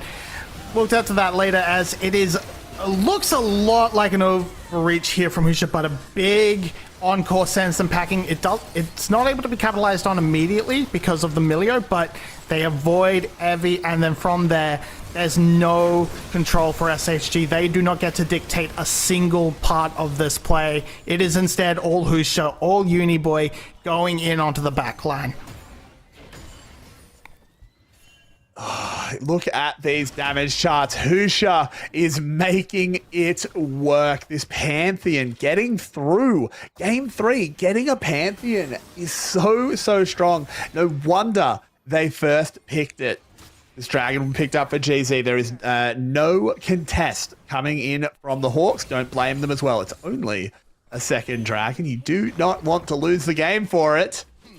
They were much happier just getting some gold onto Arya. They learned their lesson. They know there's standing gold on the map, so it's best to just try and play around for this. Now, they're grouping it once again to maybe, I guess, once this goes down, just try and rush the tower, rush Kaiwing and Betty with that ultimate, but no, the tower pushes too much. Uniboy pushing on the other side of the map. SHG have just kind of surrendered all control. They don't know what to do. Okay, well, there's a paranoia coming in. They're bringing the Scion as well.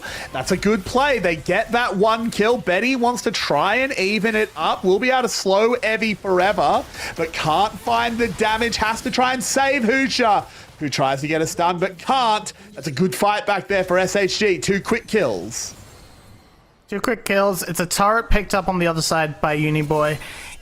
I think Husha was feeling himself a little bit too much there, but it was a nice, good attempt. All that posturing around the mid lane eventually does pay off as you just send it straight down mid. They catch out Kaiwing. Good flash from Betty to keep him over there, but I think Husha just feels himself a little bit too much trying to go for this. Ends up really costing his team there. Also, Betty trying to keep the Scion under tower. Like, yeah, you're Ash. You're going to keep them there for a while, but it was a full health Scion. You're not quite at the level where you can take him down with no armor pen, with no % health damage. You just need to wait a little bit. Wait until you've got that LDR. Then you can do what you just did, but that arrow would have been better served bailing out Husha in the end. Yeah, for sure. Doesn't quite work out, but still a strong lead here for GZ. 4,500 gold. It is only Marble ahead in his position. This Lucian can do a lot. Yeah, Uniboy he picked up two pretty big shutdowns there. As, yeah, Uniboy, I don't think Uniboy can quite kill Scion. But, so, just gonna push the wave, just clear that out. Checking that bush, but not checking it properly. Oh. Nope, sees it now. Only so. Sees it now. As the Phallites give it away. As moving on to this Baron. This is where the focus is.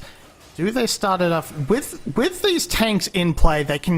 You can play the bait pretty comfortably. You can take it forever. This arrow goes wide. Arrow goes wide. Go wide, just about. And I think it's actually been the setup, the map setup, the lanes is actually doing all right for SHG. As they've got a crash hitting the bot lane turret now. Unfortunately, no one there to capitalize on and pick up plates. So Yijung is going to be forced to head down that way now. So SHG, they get to control the river for now. They get to push in, they get to set up their vision and shut and clear out some of what Ground Zero has done. And I think it's just going to be a little bit of this back and forth, as that's Evie, that's fine, that's not a real pick. And it's going to just be back and forth, the trading vision, until someone makes a grievous error, or this next dragon spawns and Ground Zero go for that soul point, which SHG, they've been setting up their waves pretty well.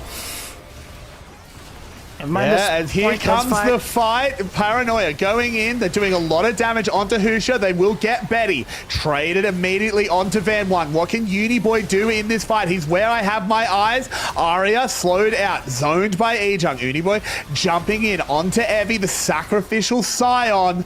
Now Uniboy still has 2 dashes. That charm is up in 3 seconds. Goes Golden. Will have charm out of the Zonyas. Lands it onto Arya. They don't quite have the damage. There's the all-out. Ejung wants this. They can keep the fight going. The health bars are blinking for SHG. Uniboy doesn't quite have the mobility, as they'll just settle for 2. I think, unfortunately, with that push and attempt to capitalize further, they missed the opportunity to turn onto the Baron, because now Van One is back up and available to provide that smite. So Betty's out on the map. He's going to pick this up. As, yeah, it is Van One that makes the grievous error. He steps a bit too far forward, and the collapse is instant from both teams. And Betty is actually going to be caught out first, but Uniboy and Ejung, they're just able to keep Evie separated from his team, isolated, off to the side. And from this pickup, I guess with Betty dead, perhaps moving on to the Baron would have been a bit much, but this attempt, okay. There's a dragon fight cooking. GZ clearly don't care about the dragon itself. They just want the fight, as Marble has to use that cleanse. But Uniboy now chasing it. He has the damage. He has the kill. Paranoia just there to restrict vision, as Van One can't find anything more. A charm lands onto Arya, but he's pretty tanky at this point. But with the Seraphine ultimate landing, Vista will be the one to go. They get 3, Marby, and GZ keep the road golden. Van One's still alive, so the smite steal is a possibility, but the pivot to Baron is immediate. 5 alive. Ejung can tank this forever alongside Husha, as it's just going to be going over. I don't think Van One is going to make a go for it at all. Actually, there's 4 alive now. No. It's just going to be given up. No chance. No response. Yeah. Just try to shove the waves as much as possible so they have to waste time pushing them back. That's all the Hawks can look forward to right now as Baron falls. And moving into this, it is Evie trying his best to just run Bouncer. They just want to get this dragon and get out. Sacrifice the Scion, but good arrow forces the cleanse early, and Uniboy is not letting Marble get away, diving right on in. And then Van One, he does his best. He tries to escape them and maybe try and bait them to take him down, but this on-call, which I was kind of surprised was still up, that goes down, catches out Vista, picks up another one for the good side of Ground Zero, and they are taking it all the way to the bank, and right now it's all the way to the top tier 2 and the Krugs. That's one spear. Pantheon shouldn't be doing that much work. One spear. He is hurting. As they have once again been, well, this time they've been found by Evie, but the damage is so huge. The Seraphine ults by so much space. This tank just doesn't look tanky. Getting shredded every time Betty is near him. A tower will fall. Ground Zero are on the death march to put SHG down. It's only the base that stands. Husha tries to find his way in with Ejung. The charm lands onto Arya. They have to use that Milio ult just to keep him alive for one more moment. Realm Warp will get one of them out, but not Arya. Marble, the next target. Marble has fallen. Uniboy does not stop. They'll find Van One as well. It is only Vista left to watch as the base crumbles, as the split ends. GZ stay fighting, clean up kills, resplendent in their glory. They put a series win on the board. They will continue through the Swiss split. They will keep fighting for our last spot at Worlds. Ground Zero put on what we hoped they would do with this lineup. They looked absolutely dominant in these second 2 games, and it is a whimper of a 3-0 after that very, very back and forth game 1 from the Hawks. And as they take the bow, they absolutely deserved it. This is what we come to expect from the names on this Ground Zero roster. It's just wonderful to see. But on the other side of the coin is heartbreak. The Hawks, they were not meant to be the first team to go out. If you looked at this team in season at the end of Split 2, but it's just not worked out for them. Just such a sad way to go. We've had such a long, drawn-out game 1, and then game 2 and 3, Ground Zero wanted to make up for lost time. It can be so heartbreaking. We did confirm as well that game 1 was the longest game in LCP history. Really brutal. When you come out of a loss in a game like that, it can be hard to get your feet back under you, and it just didn't really feel like SHG ever did. Now they have a long, long time to have a think, have a rest, and come back stronger next year. But for now, it is GZ that we have to focus on. GZ that could start a run.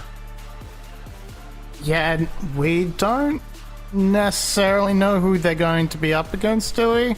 But not yet.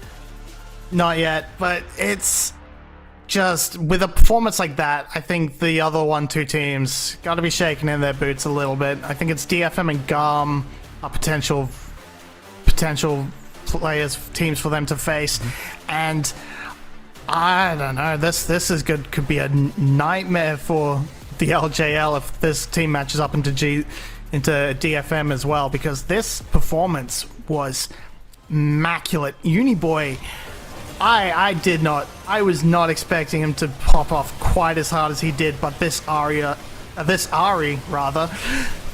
was just so clean. And Arya is the one who felt the pain of that. So now the question is where do we go for player of the series? Because there's two players on my screen right now that I think both could have gotten it. They will go over to Uniboy. I don't blame them. That Syndra and Ari game in particular were fantastic. He was actually really great on the Victor as well, but then stepped up even more on those back two. Well-earned player of the match there for Uniboy. Yeah, absolutely well-earned. Just game one, played such a solid. Victor was playing on the edge very hard, very well, controlling these fights, being the last one alive when Betty was under a lot of threat. In game two, quietly achieving on the Syndra, and then absolute star of the show in game three. This was the play that really sort of cemented this game in my mind, because it was a play that was winning for SHG until Uniboy took matters into his own hands and just won it for them. This also just these last gasps from SHG, but not having that strong engagement when their attempts failed. It was all in the hands of Ground Zero. It was all in the hands of Hoosier and Uniboy in this game, just able to re-engage with such long distances, able to cross screens and make SHG's lives miserable. Yeah, they totally were. I also want to give a real shout out to the Kaiwing Seraphine. I would say Kaiwing in all three games I think actually was fantastic, particularly the Seraphine. Some of those encores were just absolutely ridiculous. You'll see it as these highlights play out. Was just constantly locking people up, constantly forcing SHG to split. And that was a big reason why Evie was so ineffective on this Scion, was just getting shredded in every fight because his team just couldn't actually stand behind him. Yeah, at his bare minimum, it would force an inopportune time for that Milior, thus sending SHG into that sort of recoil where they have to run away. And here, he just plays it off his team so well, using Yijang to extend it there. It's one of the things that you just kind of don't really remember to do when you have to sort of work your team, trying to get your team to do. You have to train your team into bouncing off your Seraphine ult, much like you have to train him to click a lantern or let you jump to them. But they played it so well. This looked so extremely practiced, and it's Kaiwing, of course. We know how good he can be from his days on Talon, from his days on CFO, and he's looking to bring the same magic to GZ. Yeah, and as we can see, it was 3-0 in the end. GZ get the win. SHG, unfortunately, their split does come to an end, an ignominious one. So, GZ, they continue in our bracket. They will have to find out who their opponents are down in the 1-2 slot. And with a performance like today, I could see them making a real run. You said it before. If no one will want to match up into them, as we actually do know who they're up against. It is going to be CFO. Okay, yes. That is not an easy matchup for GZ, but if they play like today, I think they can find a win. They have absolutely got the tools in their belt to take it to CFO, but CFO have been on such a nice run recently that I think that one is definitely going to be one you want to tune in for. GZ peaking at the right time. CFO, yeah, you're coming off a loss, but it is Team Secret Wales. We know that's a hard ask. Tomorrow, though.